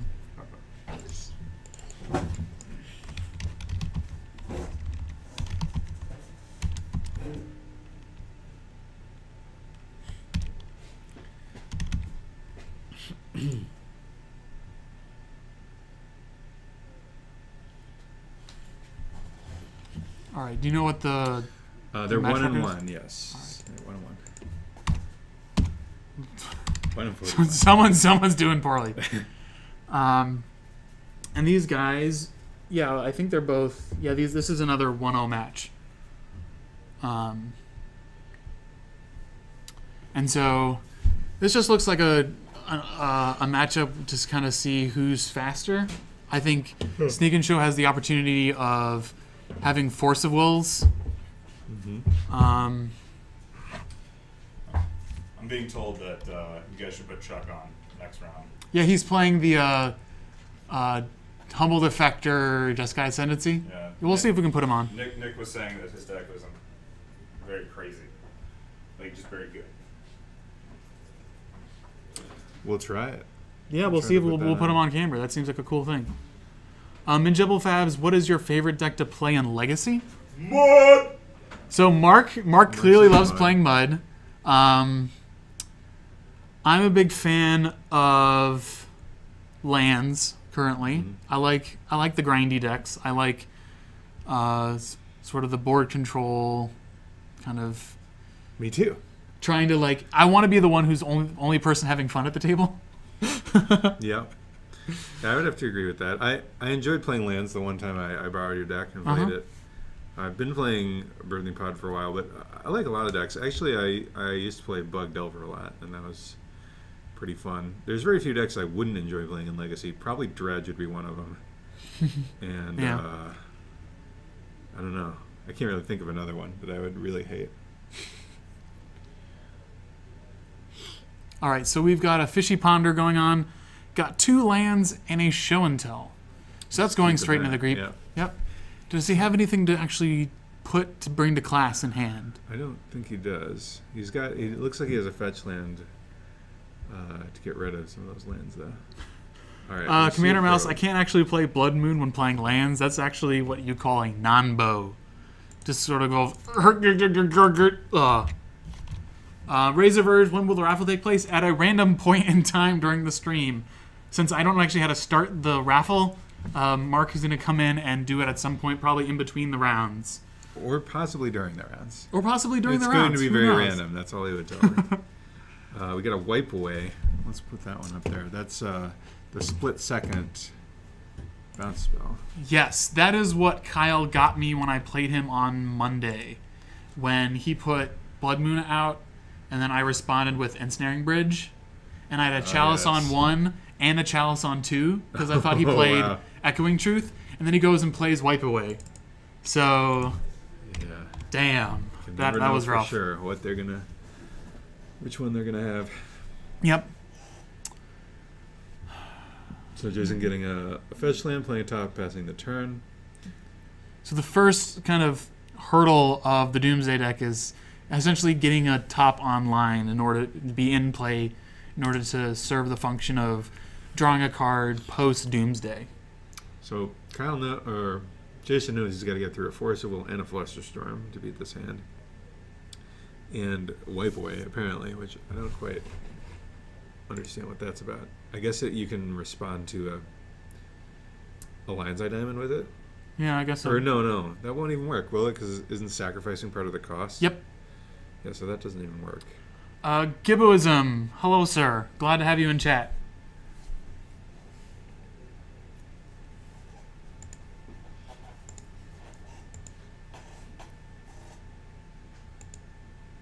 Dude, I'm already on it. Don't worry about it. That's just dumb. I'm not gonna tolerate whether that's like I'm all for the kappas. I'm all for having fun in chat, but It's too much. Too much. Too soon. No so mas. Jason fetching up a Underground Sea after Brainstormer. Dredge is the true master race. Yes. Like your brains will be eaten, or you'll be eating brains. Well, it's certainly different from every other Magic deck. I'll give it that. Some might call it not Magic, but no, I wouldn't go that far. I think it's fine. Yeah. I don't mind playing against it, but I wouldn't want to play it. Yeah, I'm kind of sad to see how it's not. Some plus or minus something around there.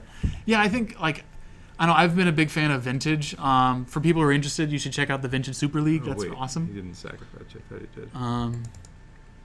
But just it's not as strong as it's been in the past.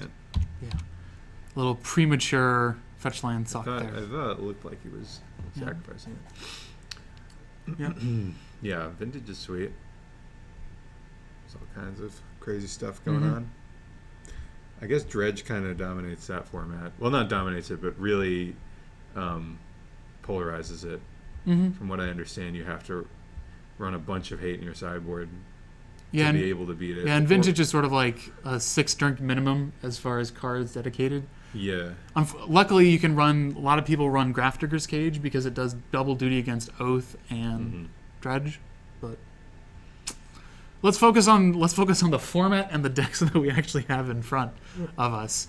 And so it seems like Kyle's got the mana. It looks like he drew a Gristlebrand. So now we can actually. Looks like he's gonna go for we're gonna go to class.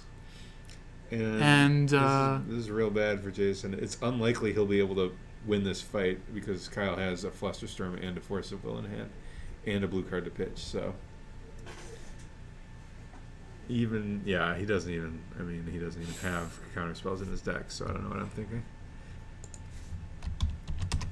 Yeah. So Jason chose not to bring anything to class. I was never a big fan of. He brought a Tundra. Oh, he brought in a Tundra. Yeah. Mana acceleration. Hey, guys. That's not nothing. Although it's pretty close, since Kyle has access to 14 extra cards. Yeah, at this point, it's really, really rough for Jason to get something going. This is one of those situations where he is up against just the mountain of cards looming whenever Kyle needs them. And he already has a Force of Will and a plus Flusterstorm, right, which is huge. His hand could be good enough already to beat whatever Jason has. But, yeah, he's got to try. He's got to go for it now. Waiting's not going to help. Yeah, there was a point in time where people were like, oh, this card should be banned in Legacy. Yeah, I mean, but it's really stupidly powerful, and if any card was going to get banned in Legacy, I could see it being this one or maybe Show and Tell itself. But I think it's okay. But yeah, it's close. I don't know. So Kyle just has to run out. Kyle's, I guess, trying to figure out whether or not he's safe to let it resolve, which I think is a... I mean, he has the Flusterstorm in hand, so if he thinks, like, okay, you can just go to 8, that's fine. Then he does risk losing to that Shelldock Isle kill that we were talking about before. I don't know if he has that main, though. Well, this is... this is sideboard games, you're right, yeah. But he's just going to safely... But yeah, I do think it's definitely correct to try and counter it. Yep. For sure.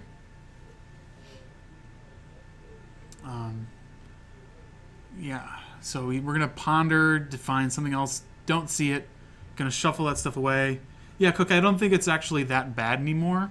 I think both Sneak and Show and Reanimator are sort of at a place where they're fast, but they're not format warping fast. Mm-hmm.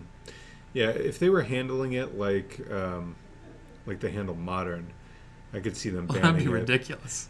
Just even a modified version of how they handle Modern, just because Grizzlebrand kind of makes obsolete many of the other reanimation targets. Like previously, you had to really make some tough decisions about what you want to include in your deck, what you want to entomb for. But now, or what you want to show until end. Mm-hmm. But now it's like, yeah, Grizzlebrand. It's the rare exception where you don't want to Grizzlebrand. Yeah, it's Grizzlebrand, or it's Iona, or it's Elish Norn.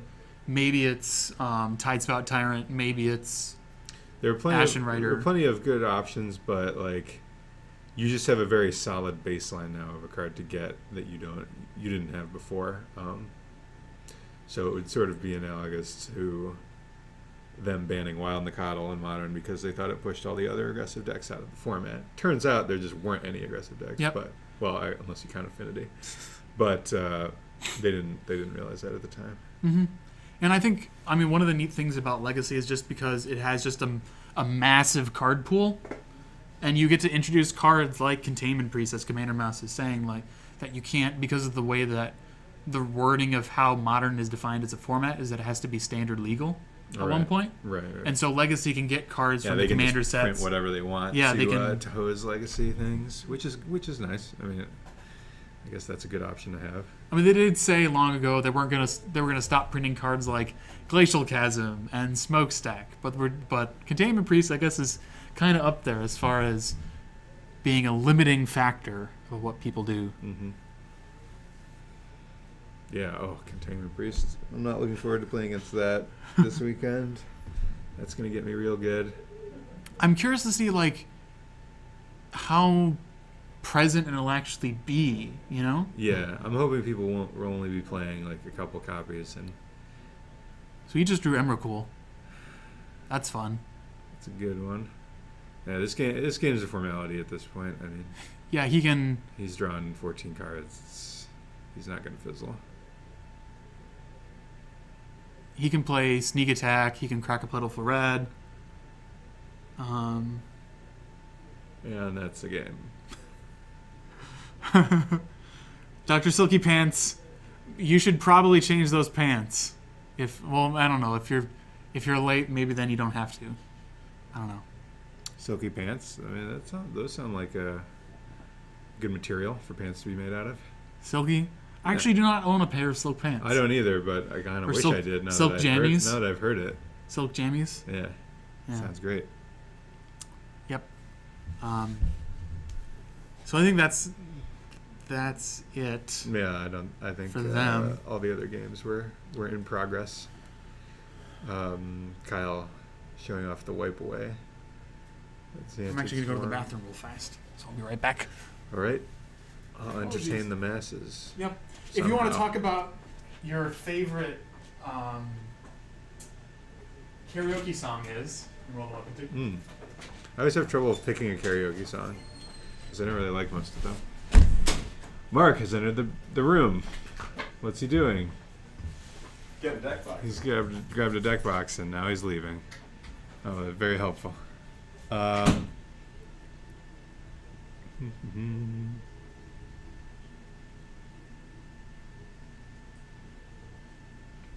All right. Good night, Mnij Bubble Flab. Have a good evening.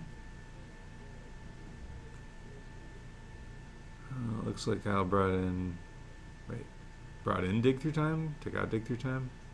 It's unclear.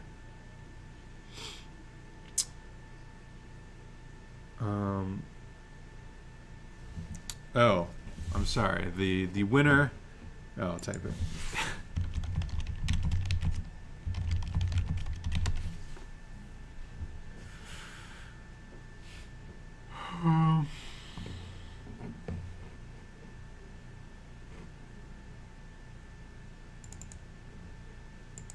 So, yeah, what's gonna happen in Legacy?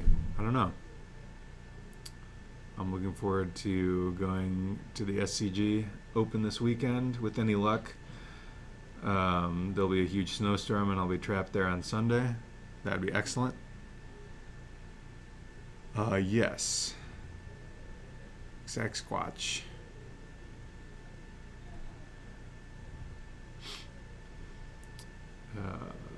Yeah, it was a fun match. We've had a lot of combo matchups today. The tunnels. I mean, yeah, if I could just live in the tunnels of Indianapolis forever, I probably would. If that was the only way to get eternal life, I'd probably use that as a way to do it.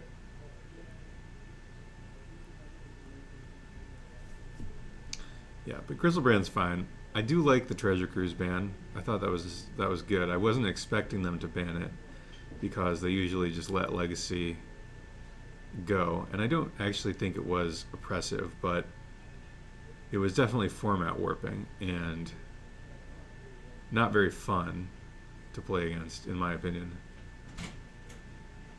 The ban was kind of like what they did with Mental Misstep, I think, where they just banned it because people didn't like it. Jason Wang in the house. What's up, sir? Just saw that third game. Yeah. Pretty rough. The first game I had the combo one turn ahead, but I was scared. He didn't actually have any counter magic. Oh. Let's see. Well, good luck next round. So there's no more matches? I believe there are no more matches. All right, so I'm going to bring it back to the booth. Let's bring it back to the Ta-da! booth. Hey! This is a weird setup. So, like, the camera is Camera's right there. here, and so we're looking in weird I things. can't stare at the camera and look at the screen at the Us. same time. Well, But I this guess- is so like this is what Mark did. So he put this so we can, like, when we're looking at chat, we can also be looking at the camera. Chat is talking about Indianapolis last year. Yeah, I got snowed in. Yeah, so And a bunch I of grew to love the tunnels and want to live there forever. so that's what, But eventually I had to leave. yeah. It was sad. Since we have some downtime, I want to talk about at least a little bit Dark Depths. about a deck. Dark So Depths is cool. That's one of the coolest cards they printed. Mm-hmm. Just I want to think throw so. that out there. So the Invitational Qualifier in Washington, we Thanks, Cook, are before. Cook. We are gods. I don't know what you're talking about. So I don't know if Mark came in, but I want to show everybody. These are the shirts. These are the shirts. I don't want to hide him, but our WUBRGxyz shirts. This is what we're giving away. We've got sizes extra small through 2X.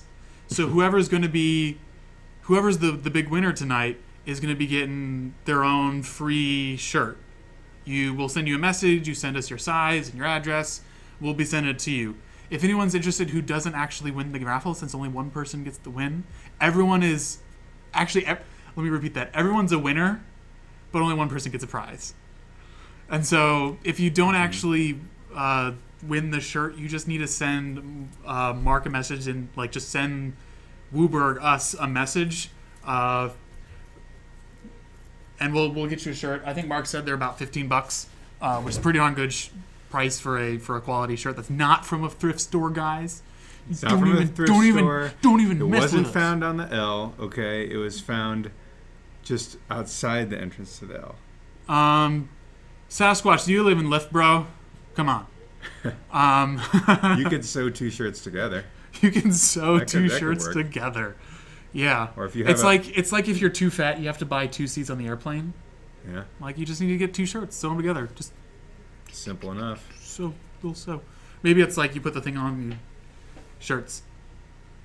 Yeah, so I put Dark Depths. There it Dark is. Depths. Dark Depths. I put Dark Depths up because there were 2 lands lists in so the top 3 of the IQ was Sneak and Show and Red Green Lands and yeah, Red Green Lance Lands. did well last weekend. So that's also because David Long is also a master at the deck. He's really, really good, but his friend got 3rd. And so for all the people going to Indy, it's not a super common deck, but I would be I would have a plan of how to play against it if you're playing there. I Because can't beat that deck with my deck in a million years. It's very sad. But I do have a plan to try and make it better. what if you? It's not. It probably won't work, but it's a plan. What about? I got a Trinket Mage package, so I can bring in Pithy Needle. I got a Venser. What so about I can this? Bounce. What about that? But can't they just keep doing it? Yeah, but that gives you at least time. Yeah, well, I got a Venser, so You got the Venser. That's good. it's That's like good. a Diabolic Edict, but you can pot it. So that's my best. Oh, best Cook, effort. you know David Long, and I tested the buns. He picked up the deck in August. Yeah. So when Kurt Spiest when he won the SCG with Red Green Lands, that really put it on the map. Supreme Pineapple, I play Intuition Lands. Heart goes. I'm going to put a heart out to you Intuition Suite. at Supreme Pineapple. Heart. I love Intuition Lands. I feel like it's. I mean. So that was kind of like my wondering about how the format's changing, because like Bug is back. back. It's back, baby. Also Miracles. Like I'm curious to see how Miracles much back. Miracles will be around. And Miracles is a pretty tough matchup. It's not like unwinnable like Omnitel sometimes is with lands. And so it's still a rough matchup, which the red-green version has a lot harder time with than the blue version, because the blue version has Academy Ruins, it has Engineered Explosives, it has ways of getting around the countertop block.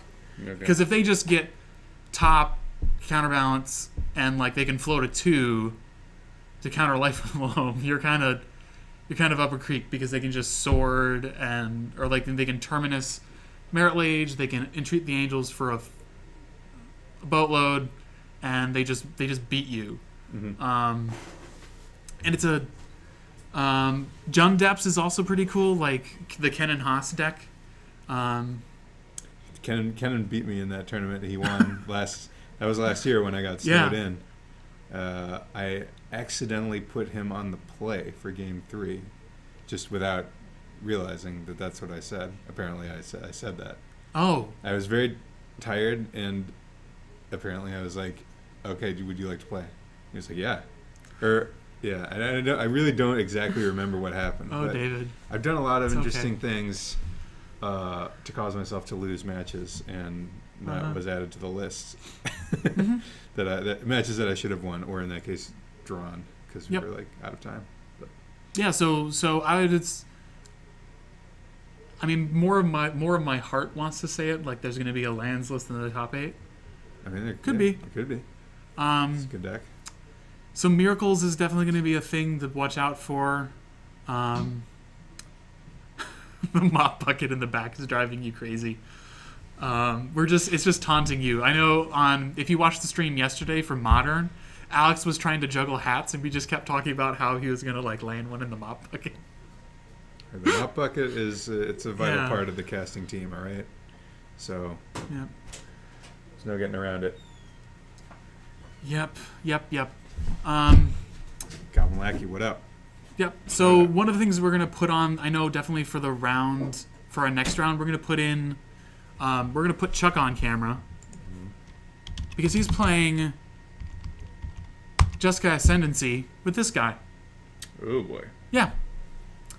And so we're gonna see how that works. I know he was saying that he was making a spicy brew. Pretty cool. He was saying that it was little untested, just still in the works. Still in the works. Yeah. But Greg Pino, Mop Bucket OP. Absolutely. Yeah, it's too powerful. We don't want to. We're not going to move it. Yeah, this will be exciting. I'm pumped to see this Humble Defector in action. I've really only seen this card played in limited, and it was. I want to go out there and make sure that Chuck knows he's going on camera. So we'll see how quick they're going to be starting on rounds. Yeah, we need the mop bucket to clean up the chat. It's pretty filthy. Painter. I don't know if there's a painter player today. Pop-Tarts won, but if you keep watching, eventually there's some people who play it.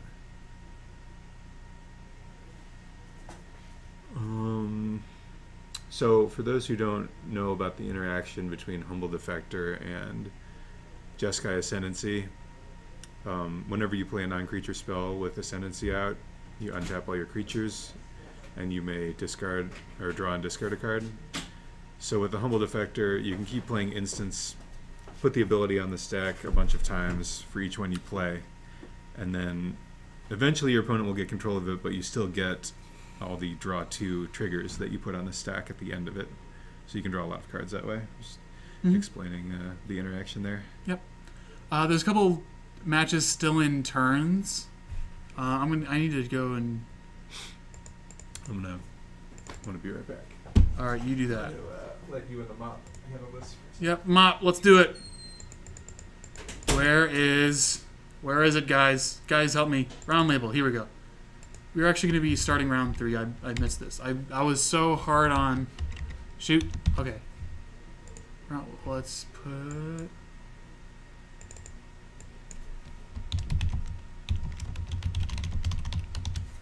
Round 3 starting soon. Let's get this stuff cleared away. Guys, once again, the giveaway is a WUBRG shirt. Gonna be super fun. I dropped... That's what Mattis is saying. That's what Thursday Night Legacy for. Testing. Yes. Yeah, there's a lot of people just trying to get some more games in. I know Mark is going to SCG, so if you see him, he's gonna be a giant. Wearing one of these shirts. He's gonna be out there wearing this shirt. So go and say hi to him. And so a lot of people are just trying to get more reps in.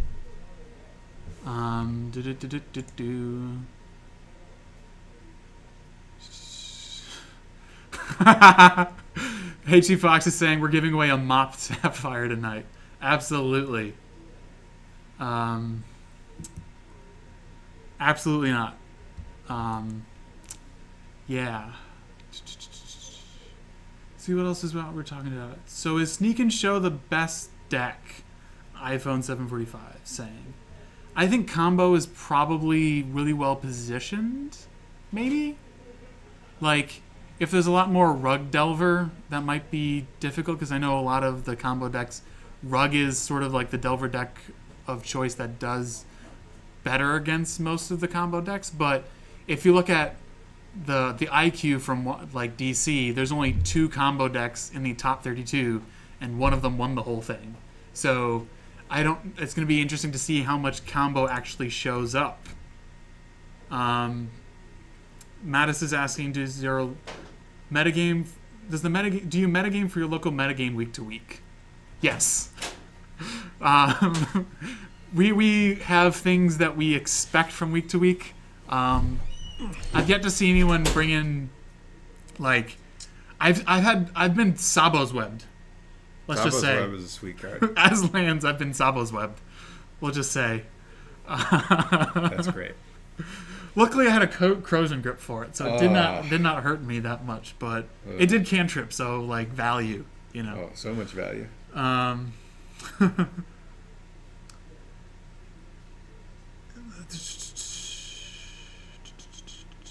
Yeah, like Sneak and like so, people were talking about whether or not Seek and Show was sort of like the deck to beat right now. I don't know. It's up there. It's definitely a tier 1 deck. I think Legacy's pretty nice because it's a pretty open. Let's put format. Sabo's Web up. That's a classic from Invasion. Yeah. Yeah, Invasion. Yes. Well done. Okay, it's got Sabo Tavak, which is the weird lady with a mustache, right here. Is it a lady? I don't know. Let's like Sabo. It's a machine. It's more machine now than man. It got its own card. Yeah, that. Yeah, it's a lady. It looks like a lady. Yeah, it's like a spider lady, huh? I might almost pity my enemies if it wasn't so amusing to watch them die. Yep. I can only assume that's a quote from the creature itself. Yep, the lady itself. So this is an interesting card.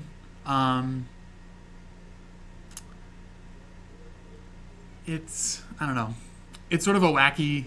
Lands with an activated ability that doesn't produce mana don't untap during their controller's untap steps. That's so a card that you would that would never see the light of day in Modern Magic, just by virtue of that templating alone. Yep.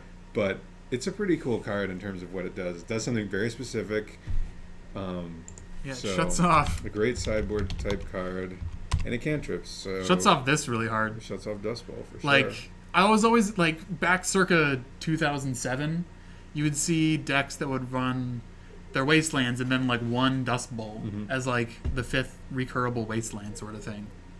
Dust Bowl's sweet. Dust Bowl's pretty sweet. I used to play when Standard, when Dust Bowl was legal. Dust Bowl with Flagstone is also sweet. Oh, yeah, all the value. I don't know if why doesn't Death and Taxes play that, because they already run Flagstones, right? I don't know. Why not run a Dust Bowl? They could. They might just have too many colorless lands. You mean like 2002? No, this was very much like 04, 05, 06, maybe. Legacy. I don't know. That's when I kind of stopped playing, mainly because of, I don't know, random reasons. I don't know why I stopped playing. Jeskai Blade and Bug. Jeskai Blade, like, it's interesting. Like, a lot of Stoneblade decks have gone back to the Esper and Deathblade sort of shells.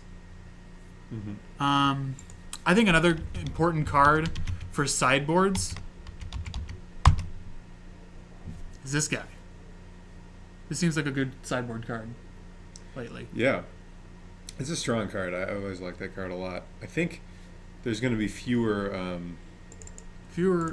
young Pyromancer tokens around, so it might not be quite as... But you might face Mentor tokens. You might, which it might not really do the trick against those. Yeah, so that's... we didn't see any Mentors last week, right? At the Legacy thing? But no, maybe I think this week. I think Nick up. Hess is running like Jeskai Stoneblade with Mentors. I think that's what he's doing. That'd be cool. Yeah. Yep. Fine Gersh. Phil's not here tonight. Sorry. Yes, He's doing sadly. got something better to do, apparently. Yeah, whatever that is, I don't know. Loser. Doing something better than this. Wonder Bread asks, what is your favorite deck to play? Yep. Who's playing Chuck? I'll get back to you on that in a second. Thank you, Steven. I think that's Steven, right? Yeah. Chimon Tier says, I think Pyrogram's going to be a slightly better version than Zealous, so the effect is going to be great for Indie, regardless of the current. Oh, awesome! We get to see both decks that we wanted to see. All right. This will be cool. We're gonna say goodbye. Bye. Oh, there's no one there. Whatever. Bye again. Bye. We're back. So Wonderbread asked what your favorite deck to play is. For sheer value of playing the deck,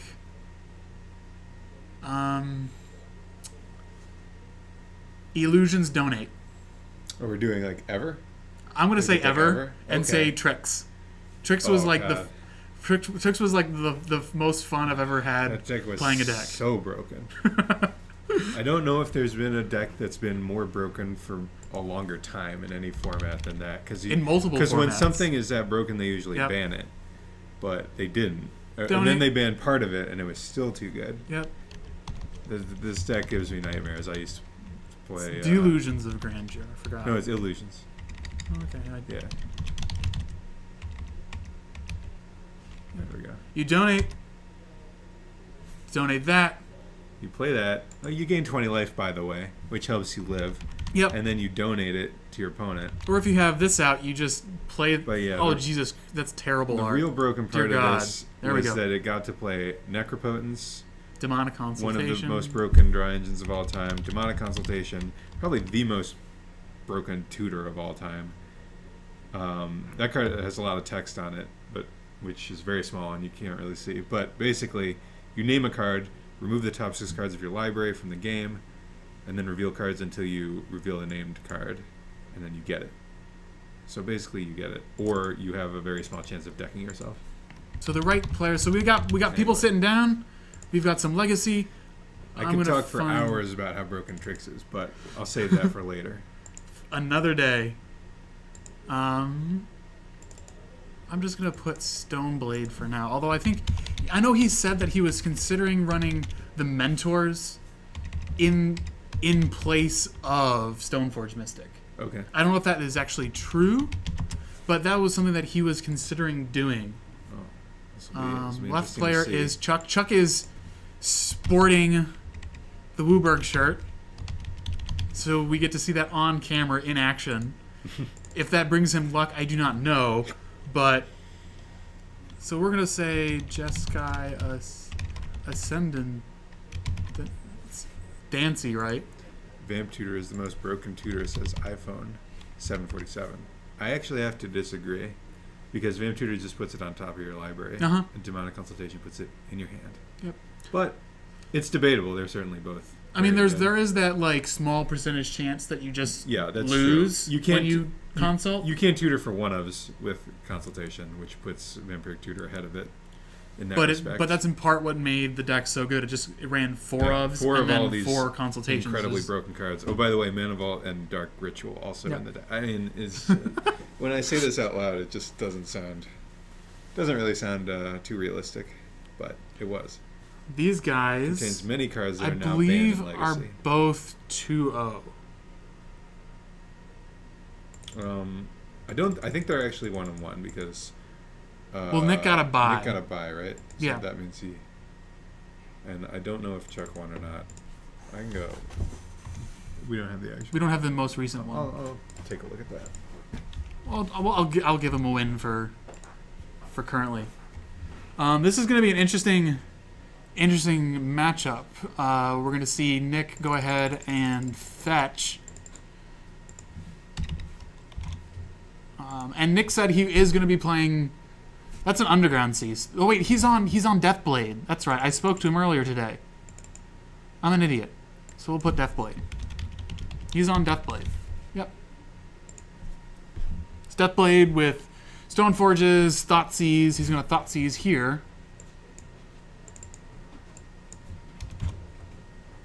And we're going to see Chuck's hand. So that hand is a Tundra Volk something, a Humbled Effector. Oh, there right it is. Here. Brainstorm, and then looks like a Probe. And what's this land right here?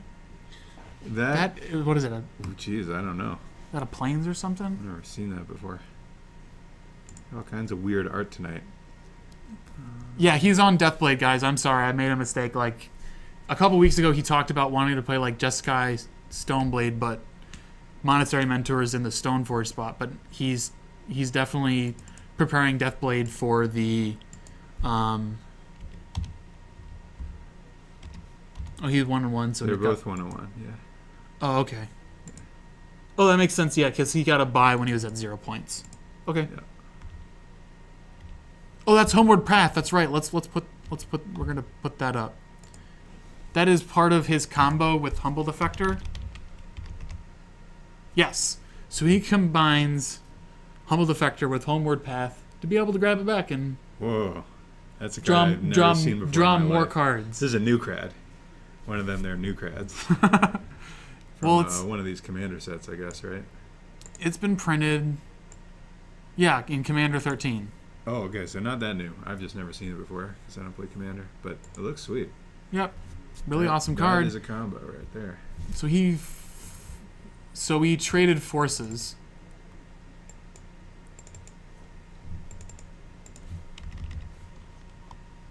So that's 19. I think this is 16.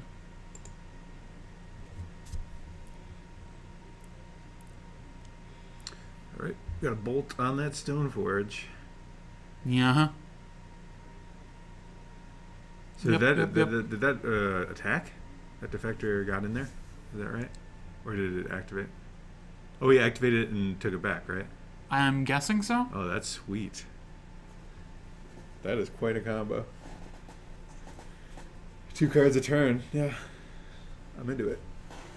Yep. It has Humble Effector does have to be used on your turn, so you can't sort of like EOT it. Yeah. Yep. So Nick Hess goes and plays a true name, most likely naming Chuck. Just a guess. This combo is working quite well right now. Drawing a card. Couldn't be going better, really. Gonna play a Young Pyromancer. and then Now gonna Brainstorm.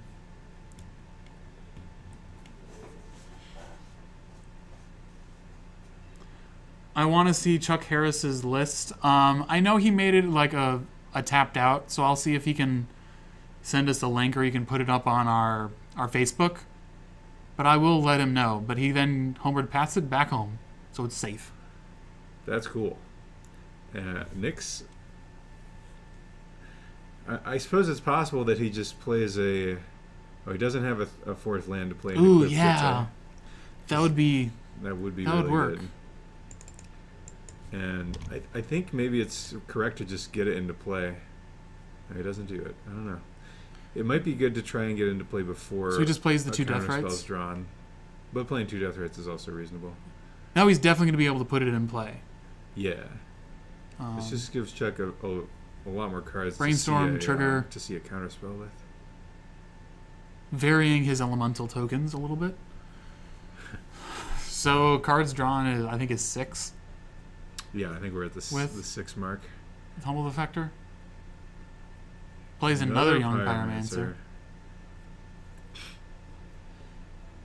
And what is that blue card at the end? I can't tell. Gonna probe, get double. That's gonna put him down to 14. Mm-hmm. He's gonna see the Jite and a Snapcaster Mage. What is that card? Is it a Brainstorm? No. I guess we'll find out, because I'm sure Nick will be attempting to play this Jite right now. And if he can resolve it and equip it, I think he could still be okay. I do not know what that is in his hand. Exclamation waffles, guy. It's waffle time. It's not waffle time, guys. Hold on a second. The raffle will be at some random point during the night. We do not know, but it will be here. I want to see how many we got. Nick agonizing. I don't know if he really has any choice but to go for it here, and it looks like he's playing that card, whatever it was, and I guess it's drawing a card. Oh, is that an opt? No. What is that? When he played it, he drew a card. That's all I know. I'm gonna go investigate. And the Jite resolve. It's obsessive research. Let's bring that. Obsessive search. I know it's a madness card. Yeah. Okay. I remember. Yeah, it's obsessive search. Yep. That's a spicy one. It is a spicy meatball. I guess that goes with Jeskai Ascendancy. Gonna go ahead and kill the Pyromancers with the tokens instead of the Humble Defector. That's an interesting choice. Yeah, that could be right. I guess these elementals are pretty fearsome. He is running both Quicken and Obsessive Search in the deck. He had the Sword Splasher, so that makes sense. He was killing all of them no matter what. So that means he attacks, so we went down to 11, so he's at 13. Yeah. With the 2 life he gained there. Okay. There's Quicken. There's the Quicken. Taking There's 6. Some elemental tokens. Going to 9. Sorting a Deathrite. Deathrite. That's not super effective, but I guess it could be enough. I don't think it will be though. This Jite is about to turn the game around. Yeah, Jite's doing work. Like even Humble Defector cannot stop the truism of Legacy or truism of Magic of when Jite gets counters. Yeah. It's almost GG. Mills himself out. He hasn't drawn that many cards yet, Texas Rager. But he has drawn quite a few cards through his deck. He's burning through that library. I guess, yeah, now that there's no crews, you need to play something. Mm-hmm. Something that draws you cards. Yeah. So he attacks. I think he's down to 10. I guess it's Quicken. He's going to go ahead and Brainstorm, see what he sees. He's got a Jeskai Ascendancy, a Fetch Land. Oh, maybe this could work. If he can play that Ascendancy with enough spells.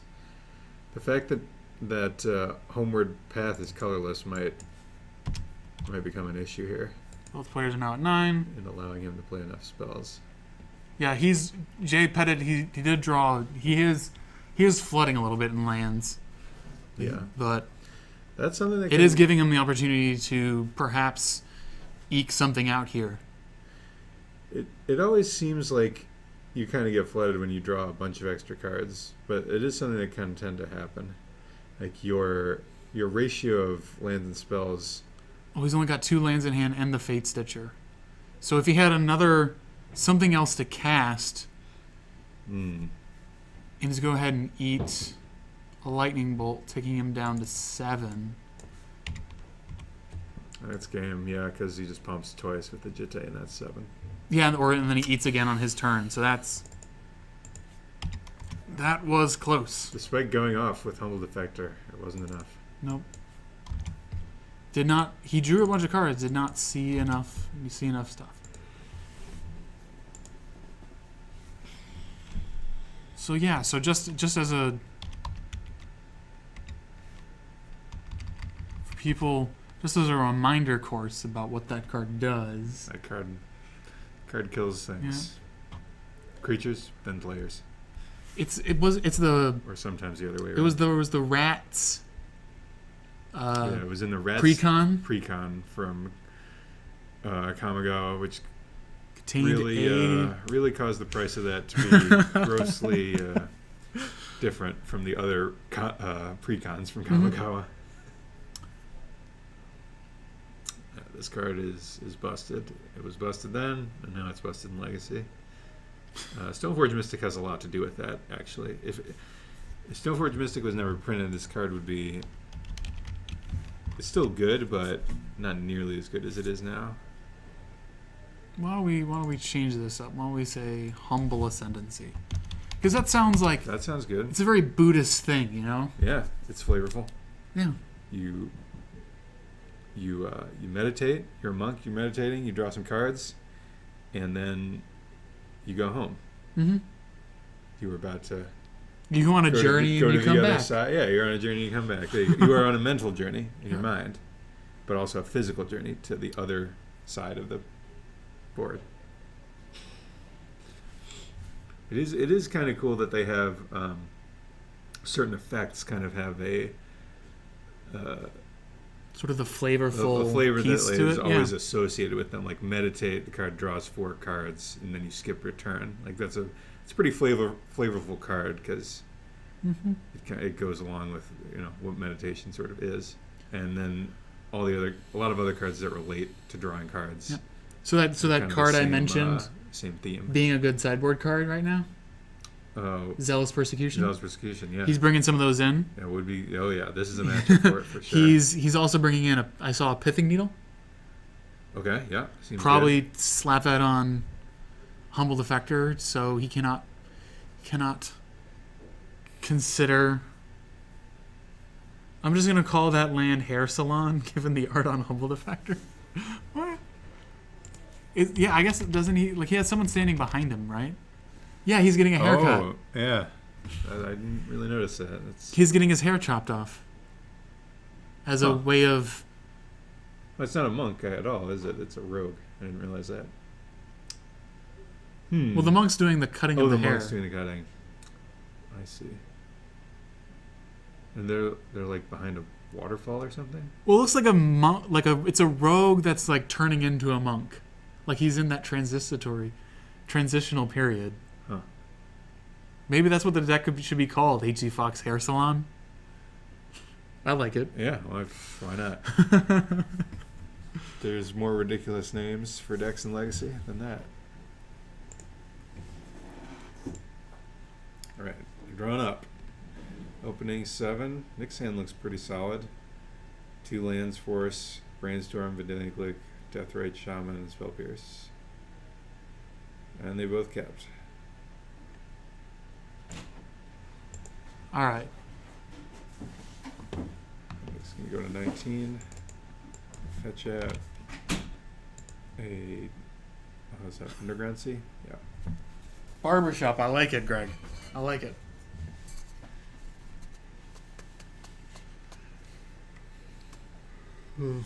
I know he also has probably WUBRGxyz in the sideboard. Those probably came in too.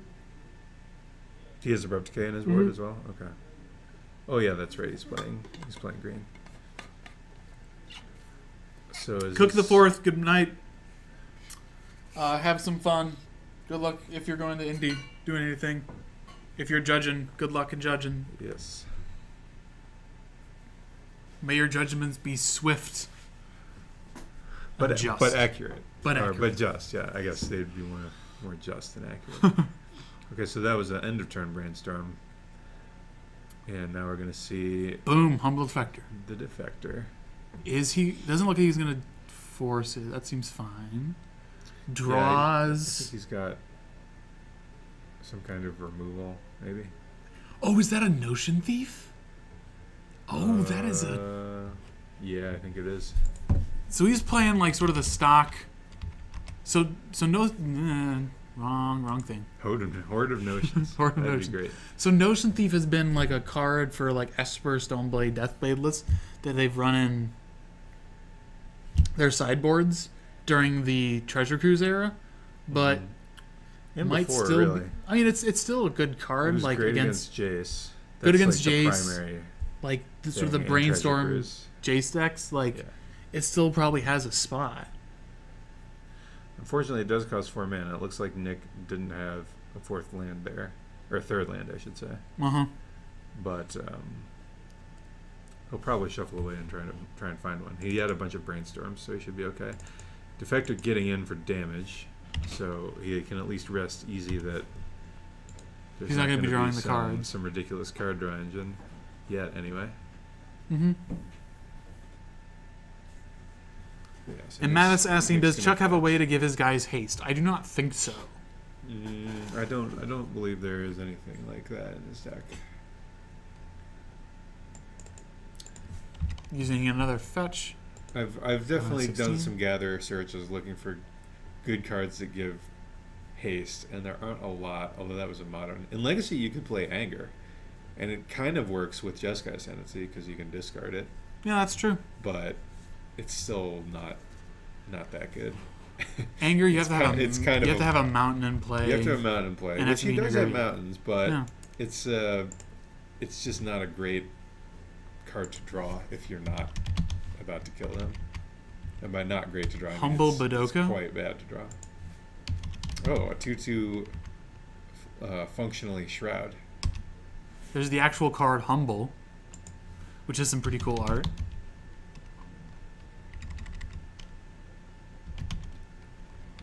Need for Speed would be an option, yeah. Humbler of Mortals. Mortals. That's some pretty cool art. He looks There's Humility. he looks scary. Can't forget that. The Yeah. mother of all humble related cards. Too bad we didn't bring this while Cook was still up. Like the judges, it's like, although apparently like they don't talk about it on like the judge test. But oh, yeah, this is a it's judge's, a there's a lot of stuff a about that judge's one. delight. Okay, so it looks like we see an end of turn quicken just to burn through that card and get a token. Yep, cooking, boom, catch Or this. sorry, it's not end of turn. It's in response to the brainstorm. My mistake. Looks like Nick did find a land. Looks like it's a scrub land. He had Rave Burn. He actually attacked with it. Playing Stoneforge to fetch up something, and this also shuffles his library, which is nice because I think Mhm. he's still. Looks might like he's want considering one more the land. Sophie. It's gonna go Interesting. with Sword of Fire, nice. Seems pretty good. Just gonna mow down. Well, first of all, make a creature unblockable, and then start mowing down Pyromancer and Defector. That is clearly a Darksteel Mm-hmm. one. Awesome card. Yeah, very nice card. Neat series of books too. But that is a nice. song of Ice and Fire. Yes. We got his swords on Pyromancer that has resolved. I think that puts him to 22. Yeah, I don't think he's taken any damage. Yeah. We've got a Reb in hand. Oh, that's a Pyroblast. Rather. Brainstorm. Yay. Probe, Defector, Ponder. Doesn't seem like he's in want for more More milling. defectors. Yeah. Looks like he has a wear tear for the sword when it does come down. Okay. Though, so that's good. That's very important. He's gonna need a. I believe Nick has a force in his hand, so he's gonna need to have the red Mm-hmm. elemental blast up as well. Yep. For that to work. Well, I guess he can wait until he has the mana up and then use it. Mm-hmm. Chuck gonna go back down towards 21 to shuffle with the fetch. I would imagine he plays Pyromancer here, but he's got to be kind of scared of playing it, knowing there's that sword in play. And it does. Because if he plays it, he won't have the mana to fight over anything.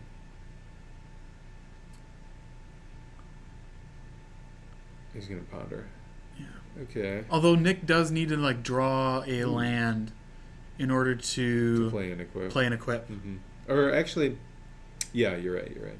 Because if he put it in with Stoneforge Mystic, he would need to tap the Deathblade Shaman to get the other mana. Oh, did he drain? It looked like there was a. Oh yeah, there is a. Okay, let's put him removed. at 19 then. And it looks like Chuck did find that whatever that land is called on top. Homeward Path. Homeward Path. So he can set that combo up next turn if the defector manages to live another turn. But this is going to be... Okay, so where are we at now? It looks like Nick's untapped. Did he draw? Mhm. I guess he did draw. Yep. Now he's passing back. Alright, so that's great for Chuck. He faded the play and equip sword for a turn. Looks like he's wanting to sort of do it at end of turn to kind of leave mana open for any sorts of shenanigans that Chuck is planning. Yeah.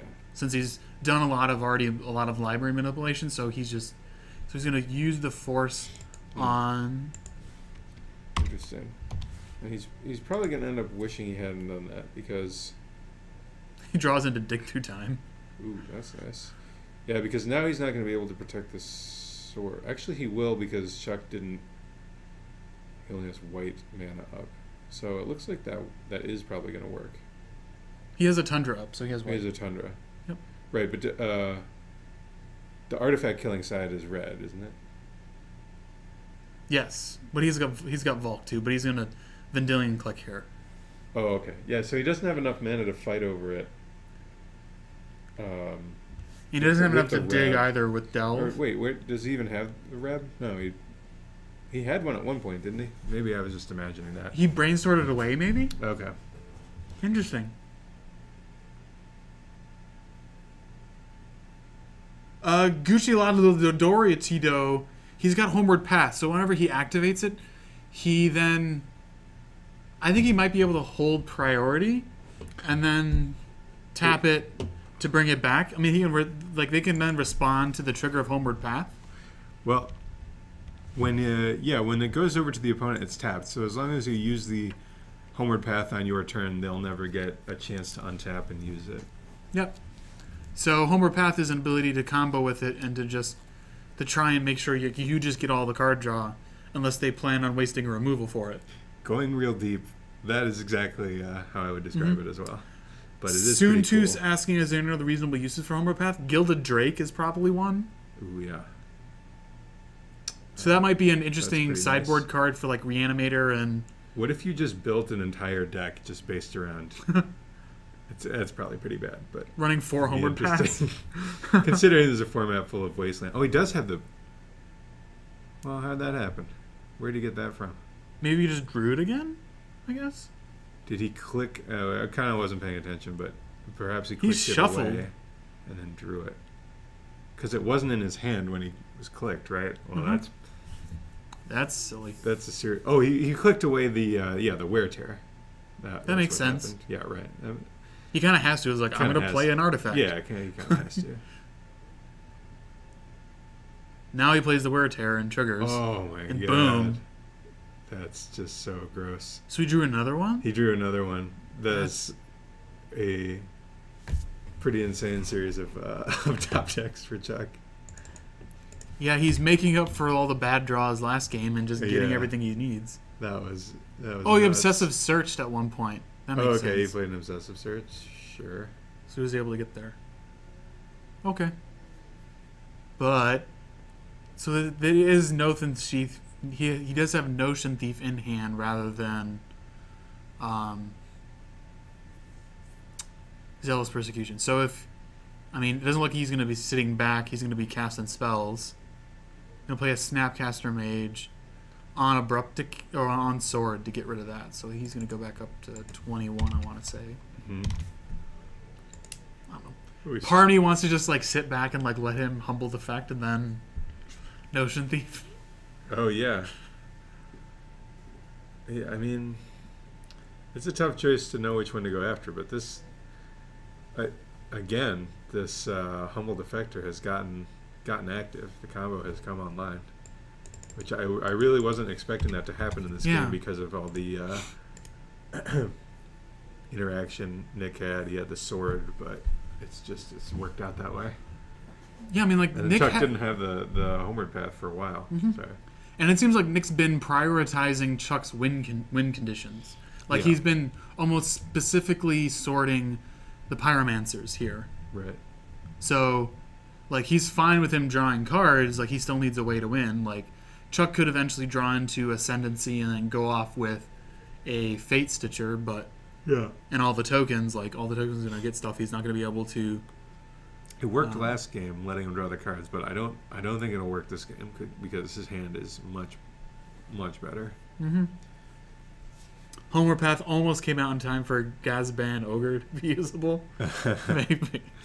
Almost, who knows? Yeah. Isn't there also an Ifrit that also, like, you flip a coin and, like, sometimes you lose control of it? I'm not sure. So he's playing two more Humble Defectors. It sounds like that could be right. Oh, jeez. There's a lot of defecting going on. So he's going to draw 6 cards if he's not careful next turn. If he's not careful. If he doesn't top deck like a champ, he's drawn 6 cards next turn. True. Although, oh my god. Oh, and there's the Zealous Persecution. Wow. Jeez. And that's going to be attack for 5? Yeah. No, wait, isn't Stoneforge... Stoneforge's a 1-2, right? Mm-hmm. Okay, so that's 5. That was a blowout. a serious swing in the That game. was such a blowout. And I think it's safe to say Chuck wasn't expecting that. No. Because I could see playing one more defector. I mean, I could see playing 2 just to bring the beats. That makes sense. Now he can delve. But yeah, it's really, that's pretty devastating. And he doesn't have any more defectors or pyromancers to draw into. Many of them have been killed. I think he's burned through at least 2 pyromancers. 2 pyromancers, 3 defectors. Humiliation. Yep. That was rough. He drew into another Wear Terror. It's not really gonna, it's not really bunch of relevant lands. At least those are all going down. Down, down, down below the street. Oh, look, an Ascendancy. Ascendancy. Okay, so I guess he's still got that as an option. Yep. There's the Fate Stitcher. He's got mana to pay for Spell Pierce. So Ooh, that's yeah. good. Yep. Gonna probe, go down to 11. See the Notion Thief. That has just been, it's been a do-nothing card. Like, he hasn't... Wait, that's not a Notion Thief. That's a Supreme Verdict. Oh, it's a Supreme Verdict. Mm. Oh, okay. That would explain why he never played it. That makes sense now. Oh, I guess because of how dark the card was, I thought it was... It does look like a Notion Thief. I'm not familiar with that promo version. Yeah, it's some alt art version of Supreme Verdict. So good guy Chuck using probes so we get to see what the cards are. Whoop. Sorry. Testing. Okay, the mic still works. Sorry, I was tripping over the cord. Get these cords out of here, jeez. Oh goodness. Hey, we don't have hand cams yet. I don't know if Mark was thinking about doing that, but Oof, That's a lot of technology. Yep. Alright, so it looks like Chuck takes 3 more. Going down to 8. Yeah.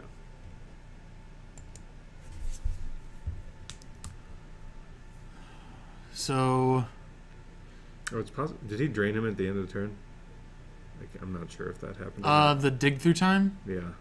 So he may be at What's that there? 6. He might be at 6. All right. Well, This is kind of it. yeah. This is, and I think. Oh well.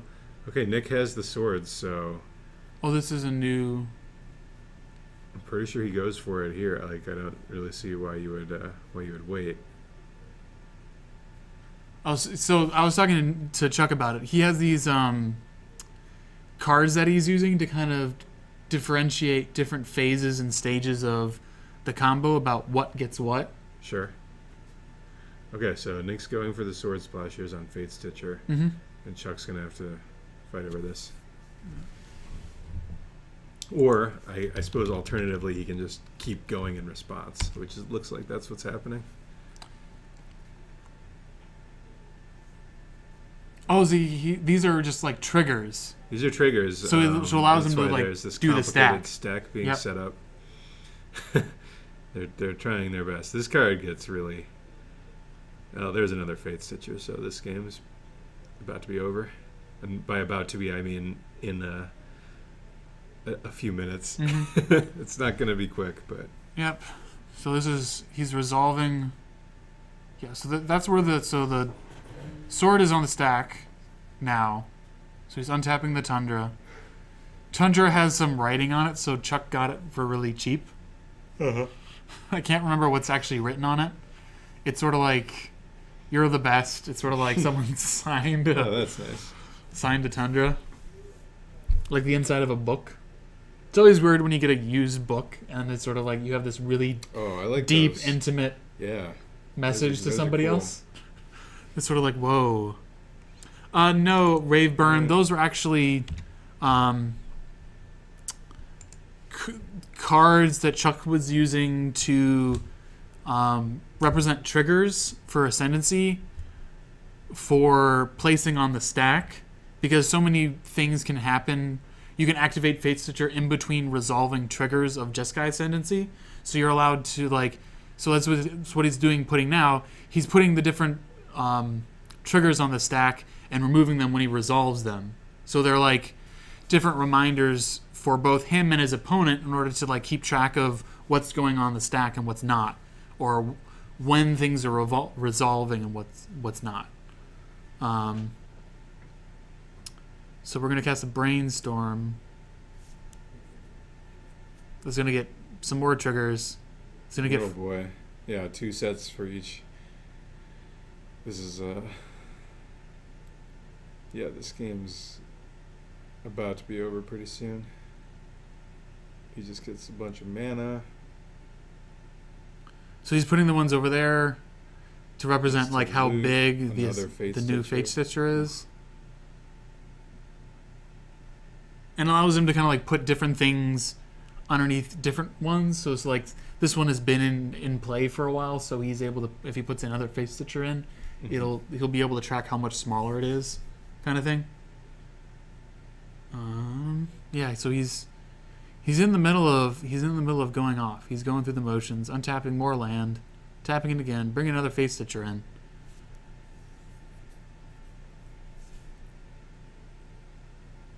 Nick just puts his hand on his head. He's like, "Yep, okay." Yeah, there's not much. He did everything he could, and it wasn't enough. Yep. It's spiraled way out of control at this point.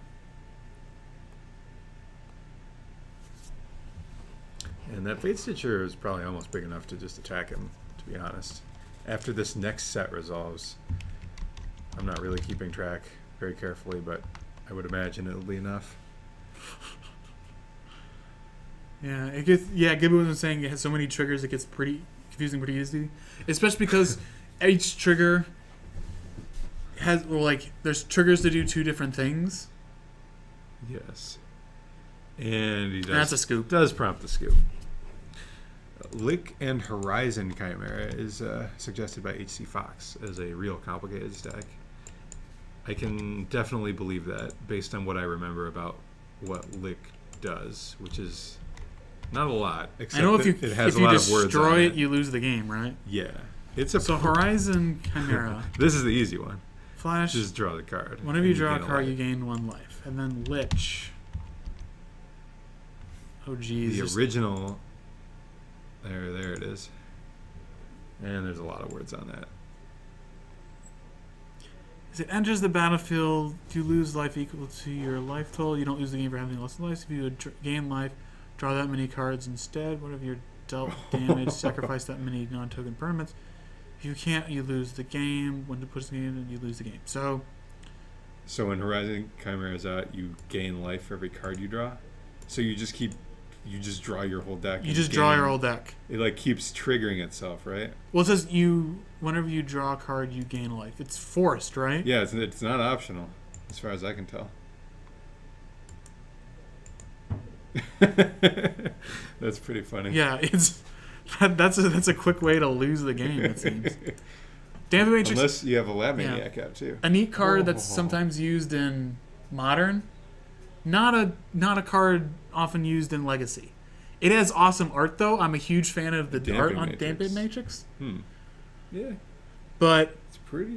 It stops Lion's Eye Diamond stops. What is that even doing? It's like rising up out of the tundra. Oh, you know what? Actually, I never realized this before. This looks like the Cloud Post where this is happening, because that was in Mirrodin too. Yep. So yeah, it's like rising out of there. That's pretty cool. I never thought about that. Yeah, I remember Damping Matrix from a deck that ran March of the Machines. Oh yes. Mirrodin Standard. I didn't want to play Affinity, but you had to play Artifacts because it was an Artifacts set. Yeah. So I played March of the Machines. And it was pretty good against Affinity, since it just instantly killed all their artifact lands. Yep. It was pretty sweet. I remember boarding that in against Affinity and barely being able to get my match percentage up to 50 by playing main deck Oxidize and boarding into March of the Machines. Yep. That's how disgusting that deck was. But yeah, it's a good way to kill all their lands. Whoop. That's. Zealous Conscripts, a good way to take an artifact land if you want. Yep. All right, so they got. Yeah, Gibboism, criminally underplayed card. I mean, it stops most things in Legacy. It's like artifacts and creatures? Or artifacts and creatures. It doesn't stop Lion's Eye Diamond or Lotus Petal because it's a mana ability. Actually, I need to know this pretty soon. Does that stop? That doesn't stop with the Chromatic Sphere and Chromatic Star, right? Those are mana abilities, or no? I'm not sure exactly how that works. Unless they're mana abilities, so it does not stop Chromatic Star. Does not stop those. Okay. No. Does stop Helm Obedience though. Mm-hmm. For what that's worth. Right, so we got the classic opening of Stoneforge Mystic in the for Jite. This time actually going for Jite instead of Sword of Fire and Ice. I think he's just like, that was what won me game one. Let's go back to it. Sword of Fire and Ice might just be too cute for this right now. Yeah.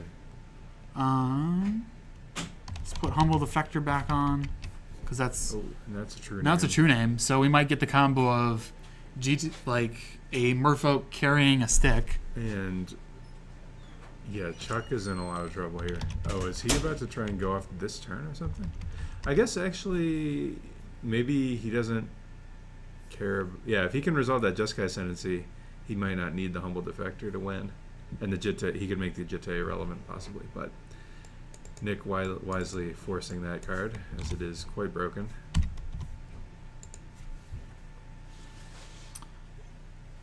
Yeah, and this is going to be pretty horrible for Chuck. Although it looks like he has another one, so yeah, that does help. He might be able to win anyway, but he's going to have to do it basically.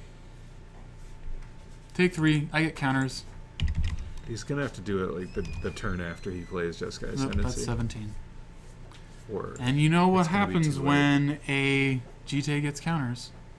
somebody dies and someone doesn't, or both people do. Has there ever been someone who named themselves with two name nemesis? Oh, I'm sure. Perhaps there is. under a Mindslaver. I'm sure in some. I mean, this card was designed for Commander. Commander, right? So I'm sure someone's done it in Commander. That has to have happened.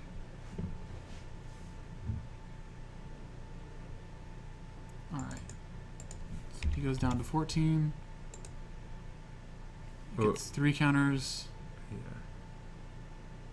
Jace. Jace is alright. Okay, so Nick going for the Fate Seal because he recognizes And taking it away. he could die from this Jeskai Ascendancy if too many spells show up. Mm-hmm. This will be interesting to see if Chuck can go off this turn.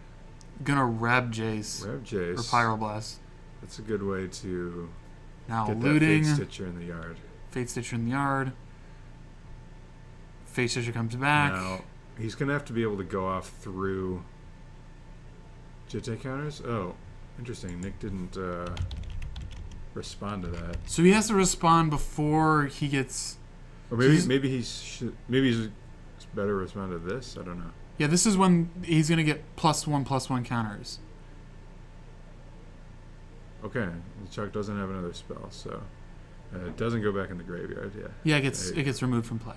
Yep. Chuck's a judge. He should know that. Oh, Boom. he does have another Fate Stitcher. Boom. Though, Second Fate Stitcher. which is pretty insane. Yep. And he's got another Fate Stitcher in hand. Oh my goodness. Gonna quicken. Gonna get some triggers. Yeah, Shiro just pointing out that Pithing Needle and Revoker are just better than Damping Matrix and Legacy. Yeah, they are Most a of the bit time. cheaper. Yep.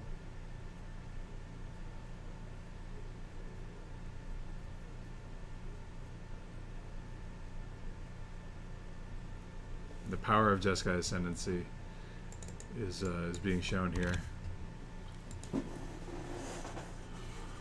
I'm curious to see let's see what Chuck lost to last round. So Chuck played Zinni last round, so he lost to Shardless last round. And it's interesting that Humble Defector didn't seem like it did much this game, but it was it ate a counter off that Jitte, and if it had one more counter, it's quite possible that Nick could have killed one of these Fate Stitchers and stopped this from spiraling out of control like it's doing right now. Mm-hmm. He untaps 2 lands or taps the same land twice. It ended up being He basically has all the mana he needs. He's going to get free mana by using a probe. It ended up being quite relevant.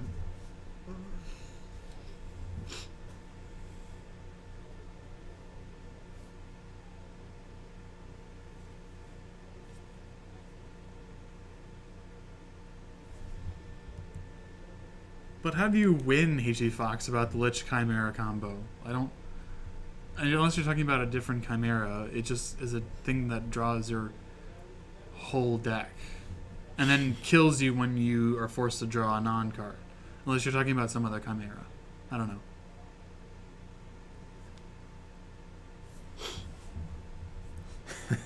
So I don't know. Yeah, Lab Maniac. Okay. That's pretty yeah. sweet.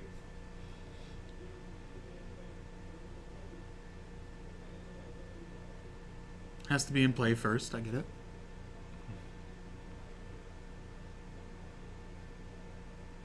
Looks like we're counting some stuff. Nick just checking to see if he's dead. Double check. If he's not yet, he will be soon.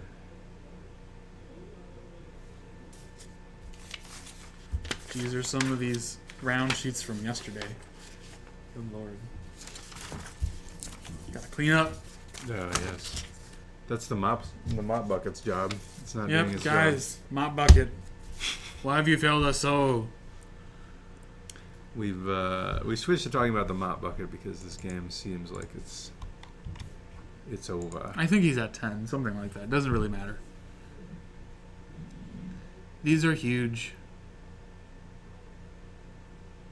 He's using black sleeves, so it's kind of hard to see how much of a library Chuck has left.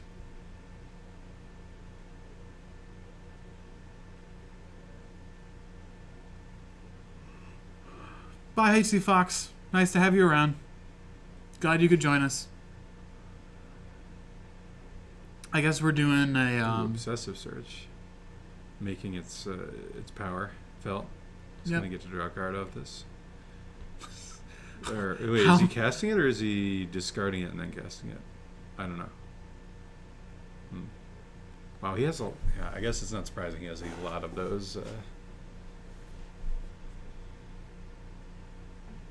Yeah. Drawing a card. And yeah, I guess if Chuck doesn't get all the way there, then he's in a pretty bad position. I mean, if he only has one card in hand, so if he draws like Jeskai, when he hits land, he's gonna have to stop, and it looks like that's what happened. So he attacked. There was a 5 and 6, so that was 13 total. Is that right? That was more than 6, though, right? Oh, he had a 6 on it. So we'll say he's down to 8, I guess. It'd be 13. Wouldn't he be at 6? Because I don't think there's the initial power toughness of the Fate Stitcher. Anyway, well, it looks like he fizzled, and that was it. Yeah, whoops. No more treasure cruise to bail you out of that spot. Yeah. Dig through time seems like it would be. Oh, he's playing dig through time. Yeah, that's what he needed there to get up on cards. Or the Humble Defector to still be in play. Or the Humble Defector, yeah. Because in the middle of a combo, you can use the Fate Stitch to untap Homeward Path to be able to get it back when it untaps creatures and stuff. Or if you just have a bunch of instants, you can just keep activating the Humble Defector. GG! Yep.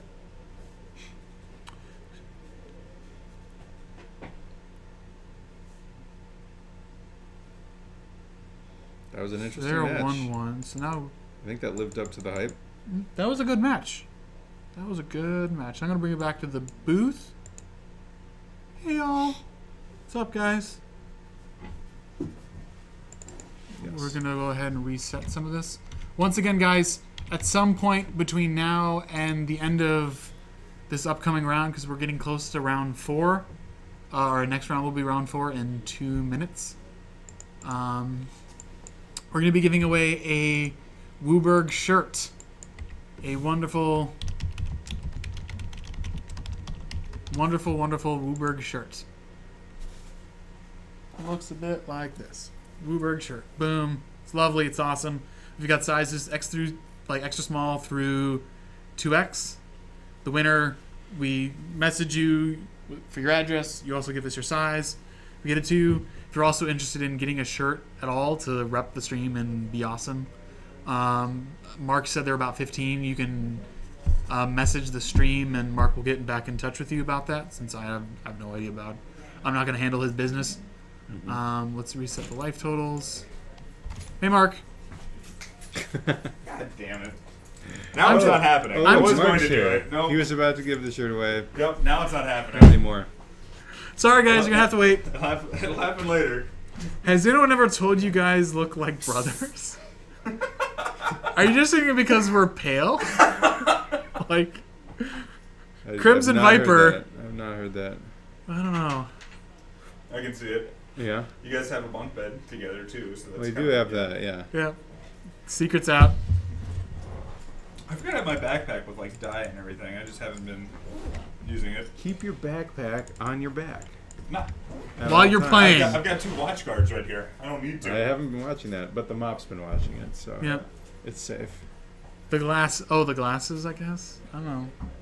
Those Both glasses, are yeah. like have a slight green tint to them. Jedi Minecraft. Thank you for the follow. Hello, sir. Sir or madam. Hello. Thank you for loving having We've got a lot you of in stream. followers, wow. Yep. But who gets the top bunk? I don't like the top bunk, so I make him take the top bunk. I've had both in Pretty college. Weird situation. Yep. Did you ever feel like you were going to fall off? Yes. That's why I don't like the top bunk. feel like I would fall off. At a point in college, Detect Viper, also thank you for the follow. Welcome to have you. We're going to have giveaway at some point. Apparently I pushed You it. jinxed it. I jinxed it and pushed it later. You saw Mark enter the room and you jinxed it. Yep. I'm sorry. Who knew Powder played Magic? Powder can play Magic. Geez, yeah, it's the least of his powers, really. But yeah. also the safest. Glasses and nose. Yes, we have noses. I'd also like to point out there's a 3-0 Ninja Fairy deck. We should probably have that on camera. Yeah, let's do that. Yeah, that's probably what's gonna happen. Who is it? I'm not sure. Okay. Oh, Well, all right. well, if you want to get us names and put that deck on. No, I just tell them to sit down. You guys have to do the guesswork. Fine, it'll just be Dumb Mother then. I mean, there probably aren't that many. Or Simon on 3-0s, Enchantress. Let's just get Enchantress. Simon left. What? Simon, if you were watching this, why did you leave? Wasn't right. Jedi Minecraft, I'm watching because my friend got me Magic 3 years and I love playing with my friends at school. That is awesome. Yes, friends are awesome. Playing Magic is a great way to also make new friends and It's a great way to have fun. to use up your life. You just gotta. well, you also get to use learn that life stuff. up. I learned a lot of Magic. awesome vocabulary from playing Magic. There's a lot of vocabulary in Magic. You learn some SAT you'd questions never learn you anywhere. would not be able to understand unless you, like the word vindicate was the word I learned Who through uses Magic. vindicate as a verb? No one. But They should. in Magic they do. Aw. You have friends here, Grishpon. I've never met you, but I am super happy you're here with us in chat. I'm okay with it. Oh geez. So let's do some more. So I guess we're having the Ninja Fairies deck Yeah, we should I should guess. have that. That sounds sweet. for round 4. I'm guessing as far as ninjas goes, It's not Kyle because he was. where's that guy? Wait, do one of you Wait. want to come look at pairings? Yes. Yeah, let's grab the. I'll try and figure out who that is. Yeah. Tell me more about this life using. Where is your store located? Raveburn asks. Before I answer that, Chiamantur, thank you for the follow. Hello, welcome. Thank you so much. Glad to have you. We're going to be having a giveaway at some point, probably after this round is over. Our store is located in Chicago, Illinois. We are on the north side of Chicago by the Belmont Red Line stop. So we're in the Lakeview, Wrigleyville area, just probably a little bit south of Wrigleyville as far as where Wrigley Field is. But we're on the north side of the city. Pretty cool place, pretty cool part of town. Pretty fantastic. There's a number of stores throughout the city and in the suburbs. Zillimal Sniper, thank you so much for the follow.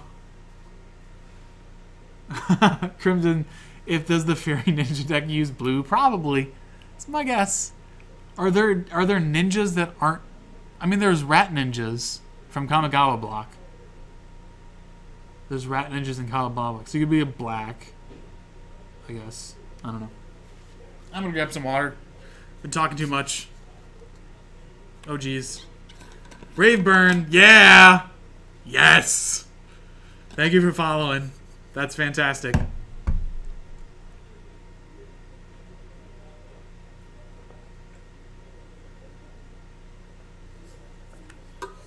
So it looked like someone not only bumped the camera, but are sitting down.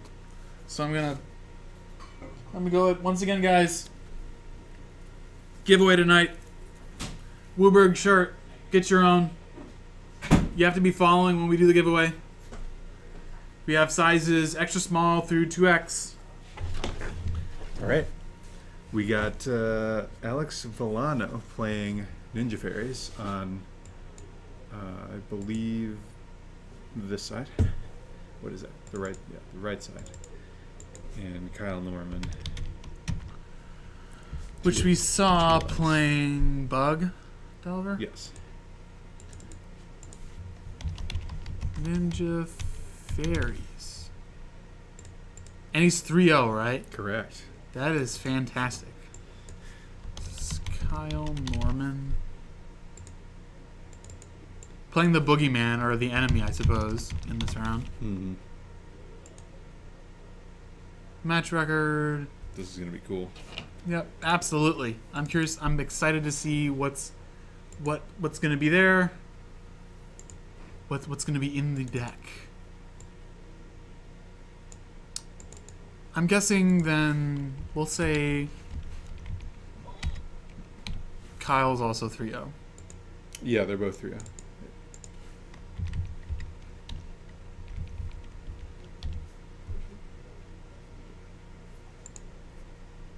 Oopsies.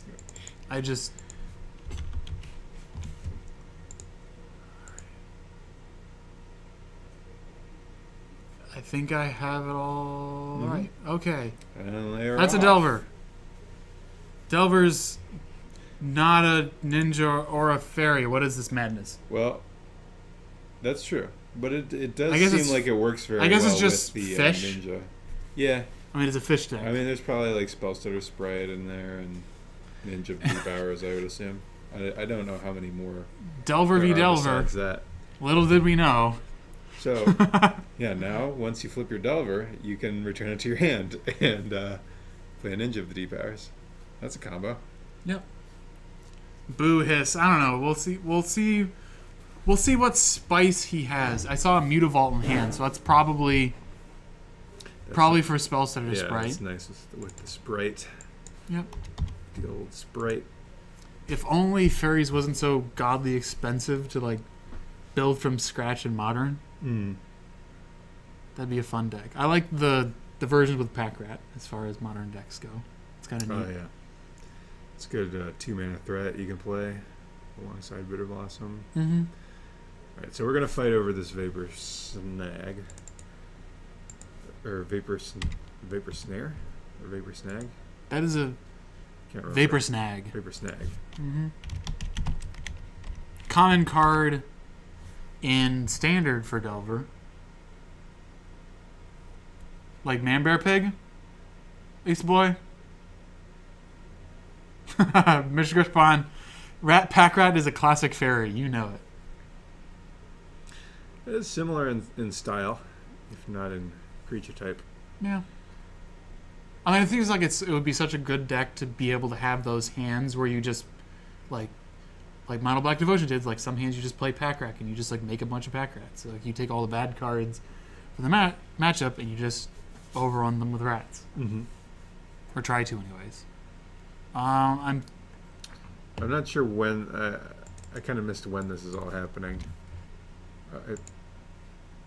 Is this So he's brainstorming in response to the Ponder. Ponder, yeah, okay. Wasteland doesn't seem like it's at its best in this matchup. Against Double Island. Double Island. Yep. Got a couple of Tarmogoyfs, a Spell Snare. Oh, Spell Snare. Alright, he's in okay shape. Get some Mutavault down. Looks like he's got a click in hand. So that might be something he's doing in draw step. Mm-hmm. Or he may even wait till he attacks, hoping to trade with the... It's a possibility. Although he might just want to let him attack and then do it end of turn so that he can race. Commander Mouse saying he plays black-white tokens in Modern and turn 1 Thoughtseize, turn 2 Pack Rat, just as bruised as it ever been. Yeah. Cool deck. So look like that's what exactly... I think he's doing it on his main phase. Just trying to get it to resolve, I guess. Huh. Abrupt Decay, I guess? Yeah. Yeah, I guess you just take Abrupt Decay and hope Like you to do- race in the air, chump the Tarmogoyf. Since he has 2 Tarmogoyf, like you might take one of them if he only had one, but since he has 2. Yeah, looks like he does take... And he draws into Brainstorm, so boom, Brainstorm, EOT. Just brainstorming right away. Wasteland, Delver, Verdant Catacombs. Who's got a fetch to smooth out the Brainstorm. Looks like he's gonna push the Delver, possibly shuffling away the. Look, he's. I guess the Wasteland's good now because there's a Mutavault in play. Mm-hmm. All right. So he draws the Smell Snare with the Verdant Catacomb still on top. Library. Playing the Wasteland. Gonna go ahead and attack. Gonna go ahead and take it. They being good guys, and Kyle, I guess that's what Kyle does. He imposes the big dice on his opponents. We're counting up this Goyf. Using the Mark McManus special. Only a 3/4. Not the biggest Goyf ever. No, it isn't now. Was there a land before? Oh yeah, the one fetch. There's actually no creatures. Shockingly enough. So it's land, instant sorcery? Yeah.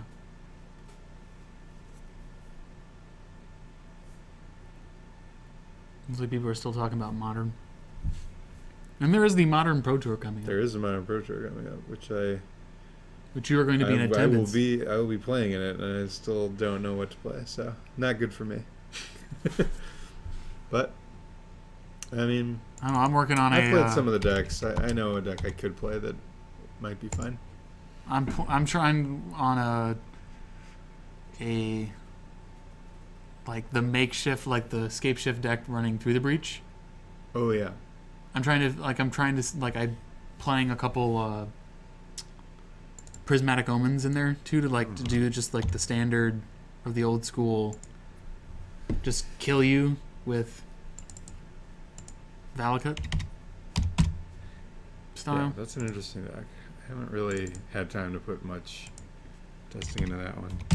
I mean, it's kind of an interesting idea, I think, because the game is over. Alex Villano and his Ninja Fairies deck has been victorious. Yep. A key Vapor Snag there on a flip Delver just put him too far ahead for Kyle to come back. Yeah, I think I never really, as far as Scape Shift goes, I never really liked the tenuousness of it, where it has if you just don't enough find a Scape Shift, or they draw some life, something. or you just run out of mountains because you draw them, kind of thing. Yeah, there's a lot of ways, a surprising amount of ways that can go wrong playing that deck. It's true. And I like Scape Shift. I like playing lands that do stuff. Oh, so, sure. Running a deck that has 4 Primeval... I basically took the Scott Lips deck from the GP, took out the Chalice of Voids, and put in Prismatic Omen. And I took out some of the other cards to bump up to 13 mountains total in the deck, down from 10. It seems solid. I like that you kind of have multiple, and so the deck is just plans basically the deck is just ramp and threats. Ashiok does work for Scape Shift. Yes, it probably does. I've never seen it happen, but in theory, what? Ashiok, the Planeswalker, you just plus it, start taking away all their lands. Against it, I see. Yeah. Okay. That's something. Yep. I don't know. I think there's also probably room for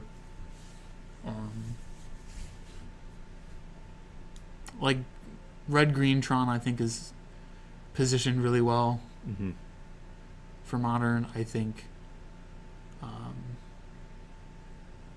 Splinter Twin is still super awesome. Yeah, I think it'll be a pretty open format. We'll see a lot of different decks. People will just, if the best deck in the format is Jund or Junk, but it's not overwhelmingly the best, only by a small margin, then people are incentivized to just play what they know best. Yep. And I think that's what we'll see. But I think there's already a percent. Sure. There's already a percentage of people who just do that anyways. Sure. Too. That'll be there. I mean, even in Legacy, even in the bigger Legacy Like you'll have that. I mean, basically everything that they talk about during the coverage of all Eternal format, both either Legacy, Modern.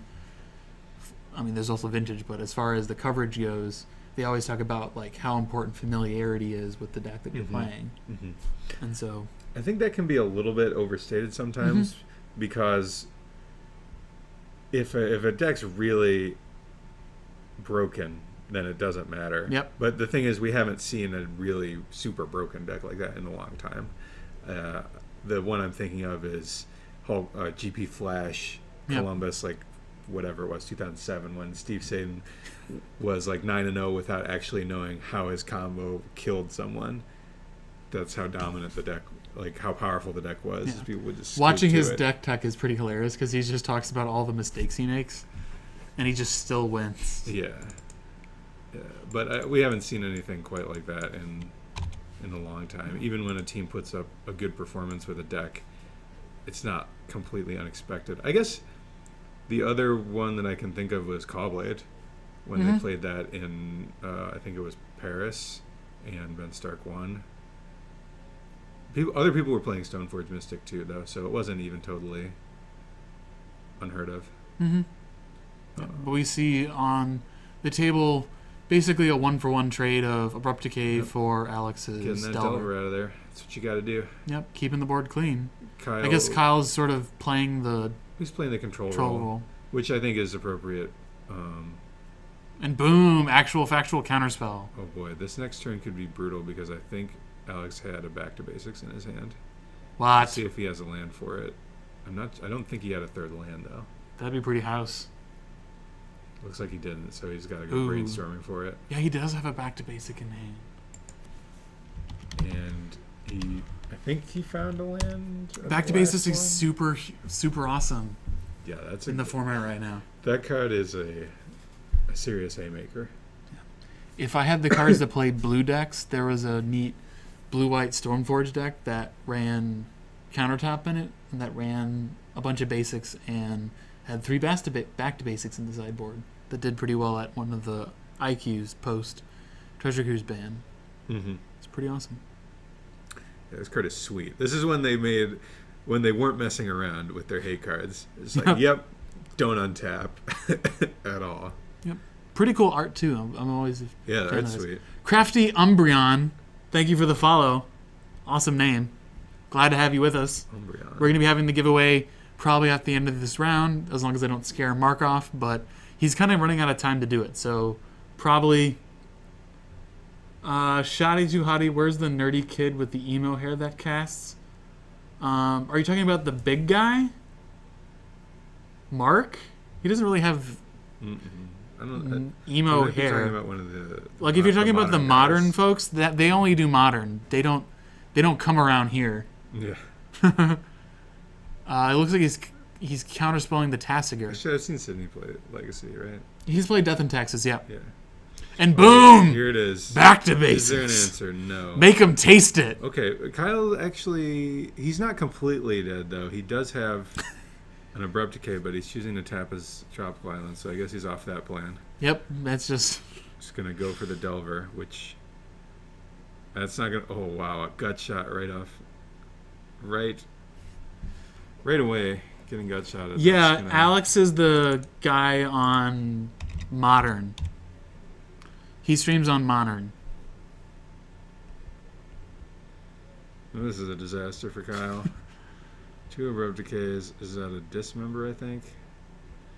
Yeah, it looks like a dismember. I'm not sure what to do since there's 2 copies of Abrupt Decay. I think if there weren't, he would take one of them. But yeah, I think he's wise to just leave that since there's no lands in it. And that's what Kyle doesn't have right now. Trimmers of Viper is saying, I'll donate another $10 if you get The Walking Dead in camp again. We'd have to talk to the guy who actually has the Walking Dead deck. $5 for Burn. We actually don't have very many Burn players. No. People like to play their expensive cards. Mm-hmm.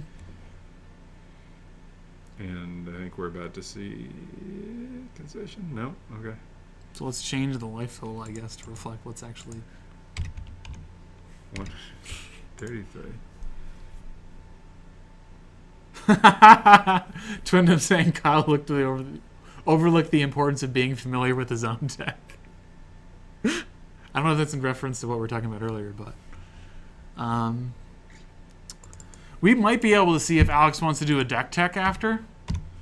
If people are interested in that, you can let us know. He's going double on the back to basics. He just flashed in a ninja. Maybe this is just straight mono blue. I'm pretty sure it is, yeah. With gut shots. Oh, yeah. And there it is. I will choose not to get... Yeah, Kyle's digging for lands to try to abrupt decay the... He's done. This is too far. And there's a second back to basics in play anyway, so... It's gone too He needs far. the tension sphere, and those aren't even in the colors he has. A relic, another non-land, boom, and that's it. Drops the hand. Scooping up. All right. We got to see if we can get another match on camera. Because that was a... that was quick and brutal. That was a back alley beating. That back to basics. That's payoff for hardcore. being mono blue. Yep. All right, let's see what So we're gonna see if we can get another match on camera.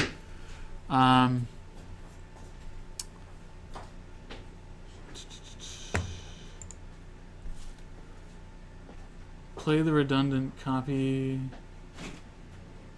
I'm guessing it's just like no handshake. I don't know. Malarkey Mark must work at Coldstone with all those scoops. Yeah, back to basics seems really good. I know it hoses lands, that's for sure. I'm guessing that was a mono blue. Like if you look at any of the mono blue Delver lists, you can probably figure out the deck list. Like he's running Vapor Snags, he's running looks like he brought in the back to basics and a couple relics of Progenitus from the sideboard.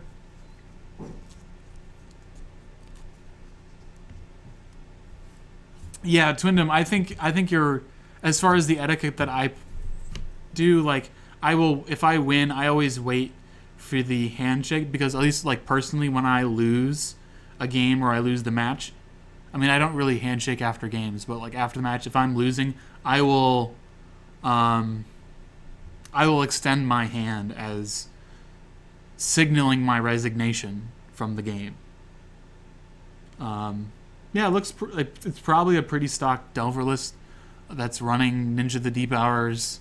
Ninja the Deep Hours also seems like a pretty awesome card just to be running in general, because it's got a ton of value. It draws you a bunch of cards. And plus, if you're running Vapor Snags, you can do a lot of tempo plays with being able to bounce their guy, hit in again with get you for 2, draw a card.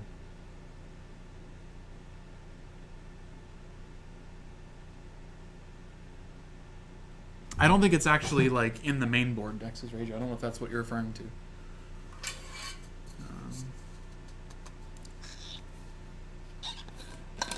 I guess we can bring it back to the booth since there's nothing going on. We'll wait for it, but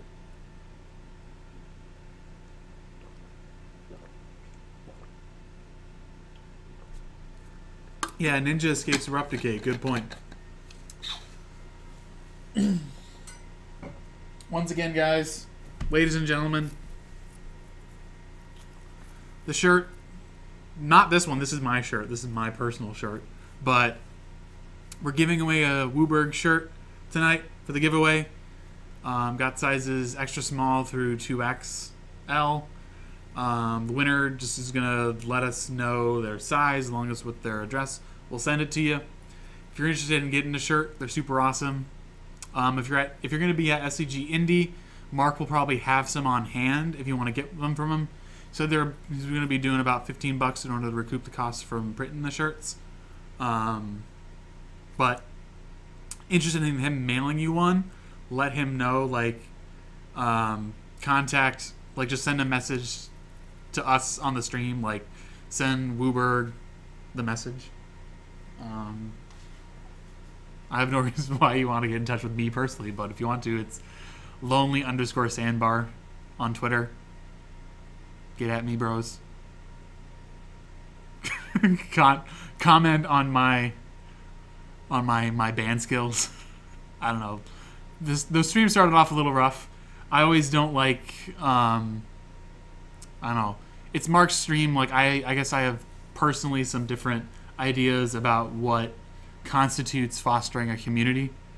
I might be a little bit more stringent than Mark is, so like a little hesitant to pull the trigger. I asked to see if we could let the guy Alex know about the deck tech. If he's willing to do it and stay after, he might not be willing to stay after. We might just be able to get a list from him and post it to the Facebook. WUBRG or like MUBot probably is giving you stuff. Gibboism, this is actually the last round. This is round 4. So we're looking to see if we can get another match on camera. There's 29 minutes left in the round, so we probably can get something on the camera. I don't see why not. Yeah, so let's see if there's actually anything else is chat and talking about. I never like the handshake, so professional. I prefer a concession hug. I guess you can hug it out like it's something you gotta do. Yeah, MUBot letting people know. Reminds me of this list. Let's see what this is.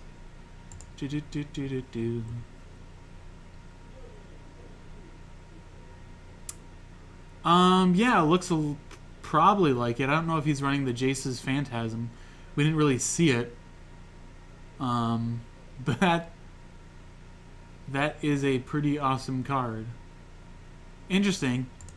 I know, like, there's going to be the decks, like, there are still decks that are delving, so there may not be so many decks that are going to have that many at a time, because Dig Through Time is still around, and so I think the Stoneforge decks, Sneak and Show and Omnitel, are probably going to be a little bit more well represented, because those are decks that can utilize Dig Through Time still. Jenna Minecraft asked you guys that are streaming what decks are the most powerful. I mean, as far as decks that like are sheer power, like you can say Dredge is really powerful, but it's really fragile. Like it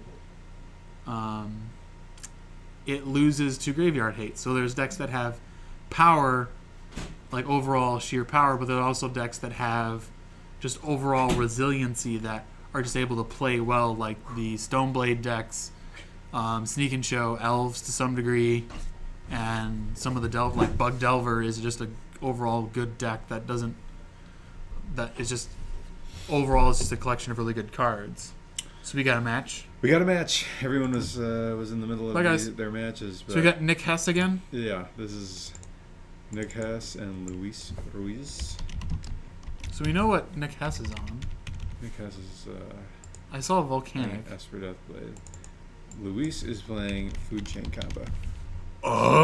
It's gonna be pretty cool. And no matter what. Luis Ruiz. With a Z, yeah.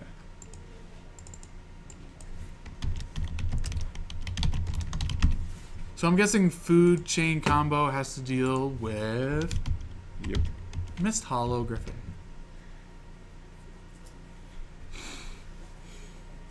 Awesome card. Yes. I like it. For those who aren't familiar, Food Chain exiles a creature. You get colorless +1. Do we know what the match record is, by the way? Actually, I think they're one. Well, Nick was 1 and 2, right? And I don't remember what these was. I'm just mean the match record between them. Oh, yeah, they're 1 and 1. Okay. It's game 3. Dang, we've been blowing through games tonight. Yeah, so Food Chain exiles the creature. Mist Hollow Griffin, you can play from exile. So you generate a mana each time. This mana can only be used to play creatures. So eventually you get, you also have to find an Emrakul or a Tidespout Tyrant. and then you can go off. Well, I guess you've already gone off at that point, but you can bounce all the permanents or play an Emrakul. Yep, when your deck plays Manipulate Fate. And Manipulate Fate is pretty great in this deck. Yep. It just basically sets you up to drop Food Chain and win. Yeah, and you essentially tutor for 3 of the Mist-Hollow Griffins since they're removed. And you get to play them So we're later. starting getting a Noble Hierarch in play, and A Nick's great got a couple of Force of Wills and a Batterskull and a Thoughtseize in hand. So he's just going to go straight on down to 17 in order to take a gander at what Luis is up to. Taking a gander. Luis does not want that to happen. Force pitching a Mist-Hollow Griffin, which is Value! one of the coolest interactions in the deck. Absolute value. Yep. I know there's a guy who regularly plays the deck and does moderately okay at SCG events. Mm-hmm. Looks like Nick's forcing back.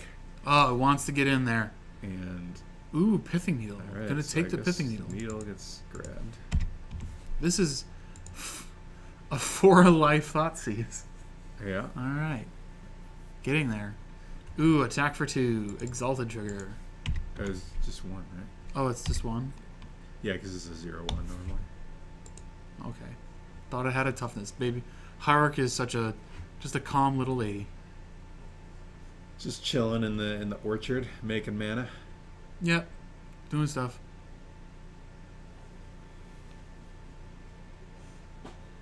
Looks like Nix was asking about what's going on in hand. Looks like he's taking another life off in order to use a fetch land. Getting a Meddling Mage. That's nice.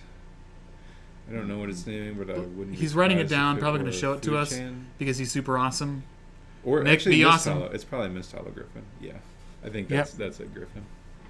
So he's able to play the Food Chain, but can't. Can't cast the Mist-Hollow from exile. Nope, can't do it.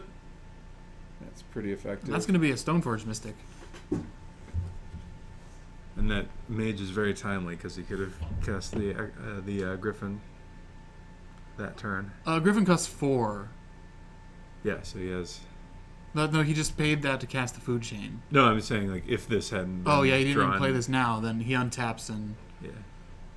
makes infinite mana. Well, yeah. But now he's got a Jite in hand. Luis just plays a fetch land and passes the turn. Gonna go swing in for the beats. Mage beats. Mage beats. Beats. Alright. So we're now gonna manipulate fate. So we're gonna grab probably the rest of the Griffins. I'm guessing. Yeah, might as well. Yeah. You don't want to draw them. That's for sure. Not the best draws. All right. Nobody's. He's grabbing Just gonna get lands. I suppose they are still blue cards for force or something. And if 2 lands and a Griffin. Okay, that's reasonable. So thinning his deck Of lands. marginally. He certainly doesn't want more lands either. I mean, once he fetches, he's gonna brutally grab like a bulk of the lands out of the deck. But we're just gonna drop Mr. Battleskull This game is. and a Muck for the counter. Oh yeah, Not a Grimer, definitely a Muck. this game is about to be over pretty soon. Luis' hand was not Takes 8, but takes too 6. great, but yeah, this meddling mage is really doing some work. I think it was 6, 5. So it goes to 13. And he goes to 18. Alright. And so sometimes you only have 3 Griffin. Maybe he's cut 1 more? Maybe. I don't know. It's hard to say. He's gonna fetch. Looks like. Grab a land. Doing his thing. Jite making an appearance. Isn't Nick 2-1 because he beat Ascendancy? Oh, he did beat Ascendancy. That's right. I forgot. We will I thought give he lost him his to it dues. because I was thinking about that third game when Chuck was going off. We But will he give him fizzled. his dues. Then maybe I wonder what Ruiz's record is. Yeah, I don't know. Because he was at. He's at least has one loss. Oh, they're both 2-1. All right. I think we've got a full house in here. So many peoples. And we've got a pithing needle. I think you can pithing needle food chain if he wants to.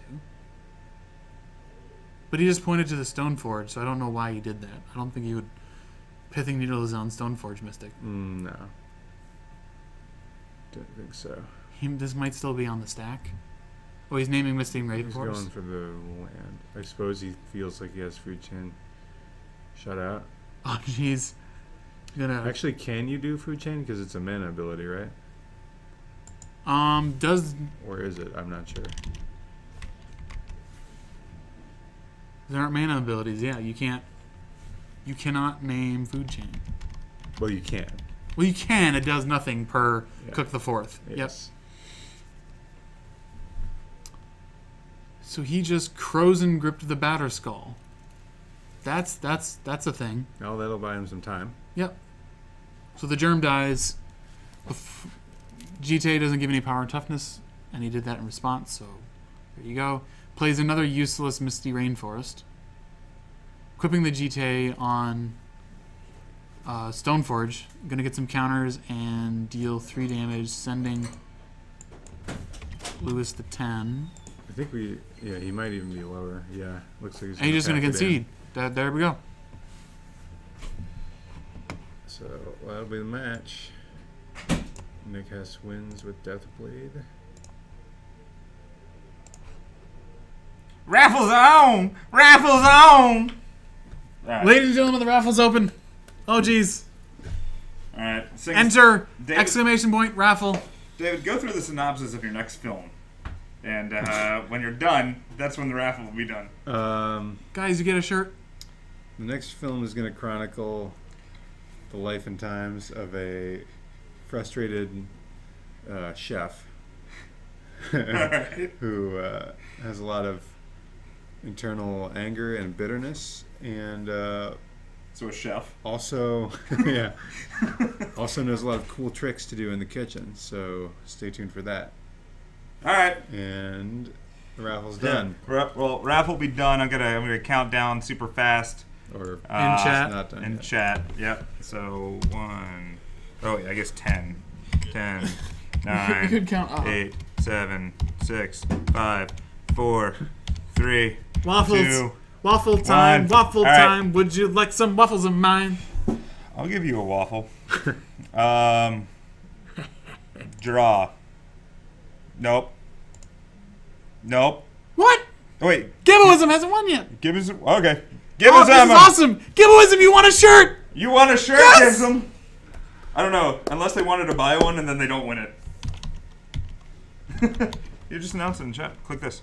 I wanted to write it out too. Oh God, what happened? What did you do? What? What? Oh, you hit backspace. You can't hit backspace. It fucks everything. Oh God. Oh God. Hit forward. Hit forward though. Oh yeah. Okay. Oh sweet God. All right. Announce. Is it gonna? Did Dev Cluck already win one? Is that why? Yeah. All right. Well, whatever. Gibson, you won. Oh wait. See, I thought Gibson won again. Oh. Yeah. All right. See. So we have to draw again. Prize retracted. Has Shoddy Too Hottie won? I don't know. You can. Shoddy Too Hottie, have you won a raffle? You I can't can remember. Lie if you want. Wait, no, I'll just look. Yeah. See, I thought Gibson just won. Okay, All Gibson right. won. Yeah. Don't tell me these things. I have to mail them out. I know these things. So I guess. You won and it's real. Oh, Giboism won the beta Animate Dead. That's awesome. Yeah. I didn't know that. All right. Sweet. Yeah. So Shoddy Too Hottie. Shoddy Too Hottie, you win. Done. There you go. Shoddy Too Hottie won. Boom. Done. Jeez. We needed a thing where we can No, we can't like catalog the wins. I've said in the past, no, people can't be winning raffles multiple times. At least right now, At least just in- because effectively the odds are Crazy. still really like pretty good for somebody to win multiple times, especially when there's only 100 people in chat. So that's why I'm kind of leaving it right now. So if you've won one, we got to give it a little bit of time. And Gibson just won something. So we're going to leave it at that. So I hope everybody had a good time. So Gibbo-Wapu-Wapuism, I'm sorry, sir. If you want to get a shirt, if you still want to get a shirt, just message the stream and Mark can get you in touch. Get you in touch with myself. Mark will bring one to your house personally. Yeah. In the middle of the night. We're glad to have everybody here. Yeah. I think that's the end of all the matches. That'll be the end of the matches. So I got to tear everything down. But thank you everybody for tuning in. We really appreciate it. Thank you for everybody that followed. We got a couple follows during the raffle. Let's see. I think we. No. So Moorish Idol. Oh wait, no. Oh wait, what? That's from January 21st. That's okay. So apparently our follow log is gone missing too. So everybody that followed that we did not call out, sorry about that. We appreciate it. Guys, we'll be I'll be in Indianapolis along with several other people. So these guys. Oh, David will be here. Check as well. these guys out. Say hi if you're going to be in Indianapolis. If you guys see us, come up. If you guys want a shirt, come talk to me. We'll work something out. Past that, please like us on Facebook. Check out our YouTube page, which I've been lax about because I've been busy at work. I apologize. I'll have more videos up there shortly. In the meantime, you can watch them on our the video of the days on the Twitch archives. Past that, thank you for Card Market for having us here, and for normally doing giveaways. Yeah, I think that's about. That's it. Ian Farnham, can I get a hug? Yes, here we go. Yeah, but what are they saying in chat? Yeah, but next cast, if you guys want to. So Crimson Viper wants to donate to get Walking Dead on camera again. All right, I'll try to do that, Crimson. I'll try to get it on there. All right, guys. But thank you, everybody, and yeah, we'll see you guys. Hopefully in Indy or on Monday, 7 o'clock Central Time from Chicagoland Games Dice Dojo. Yep. All right. For more Legacy action. See you guys. Thank you, everybody. Legacy. Goodbye.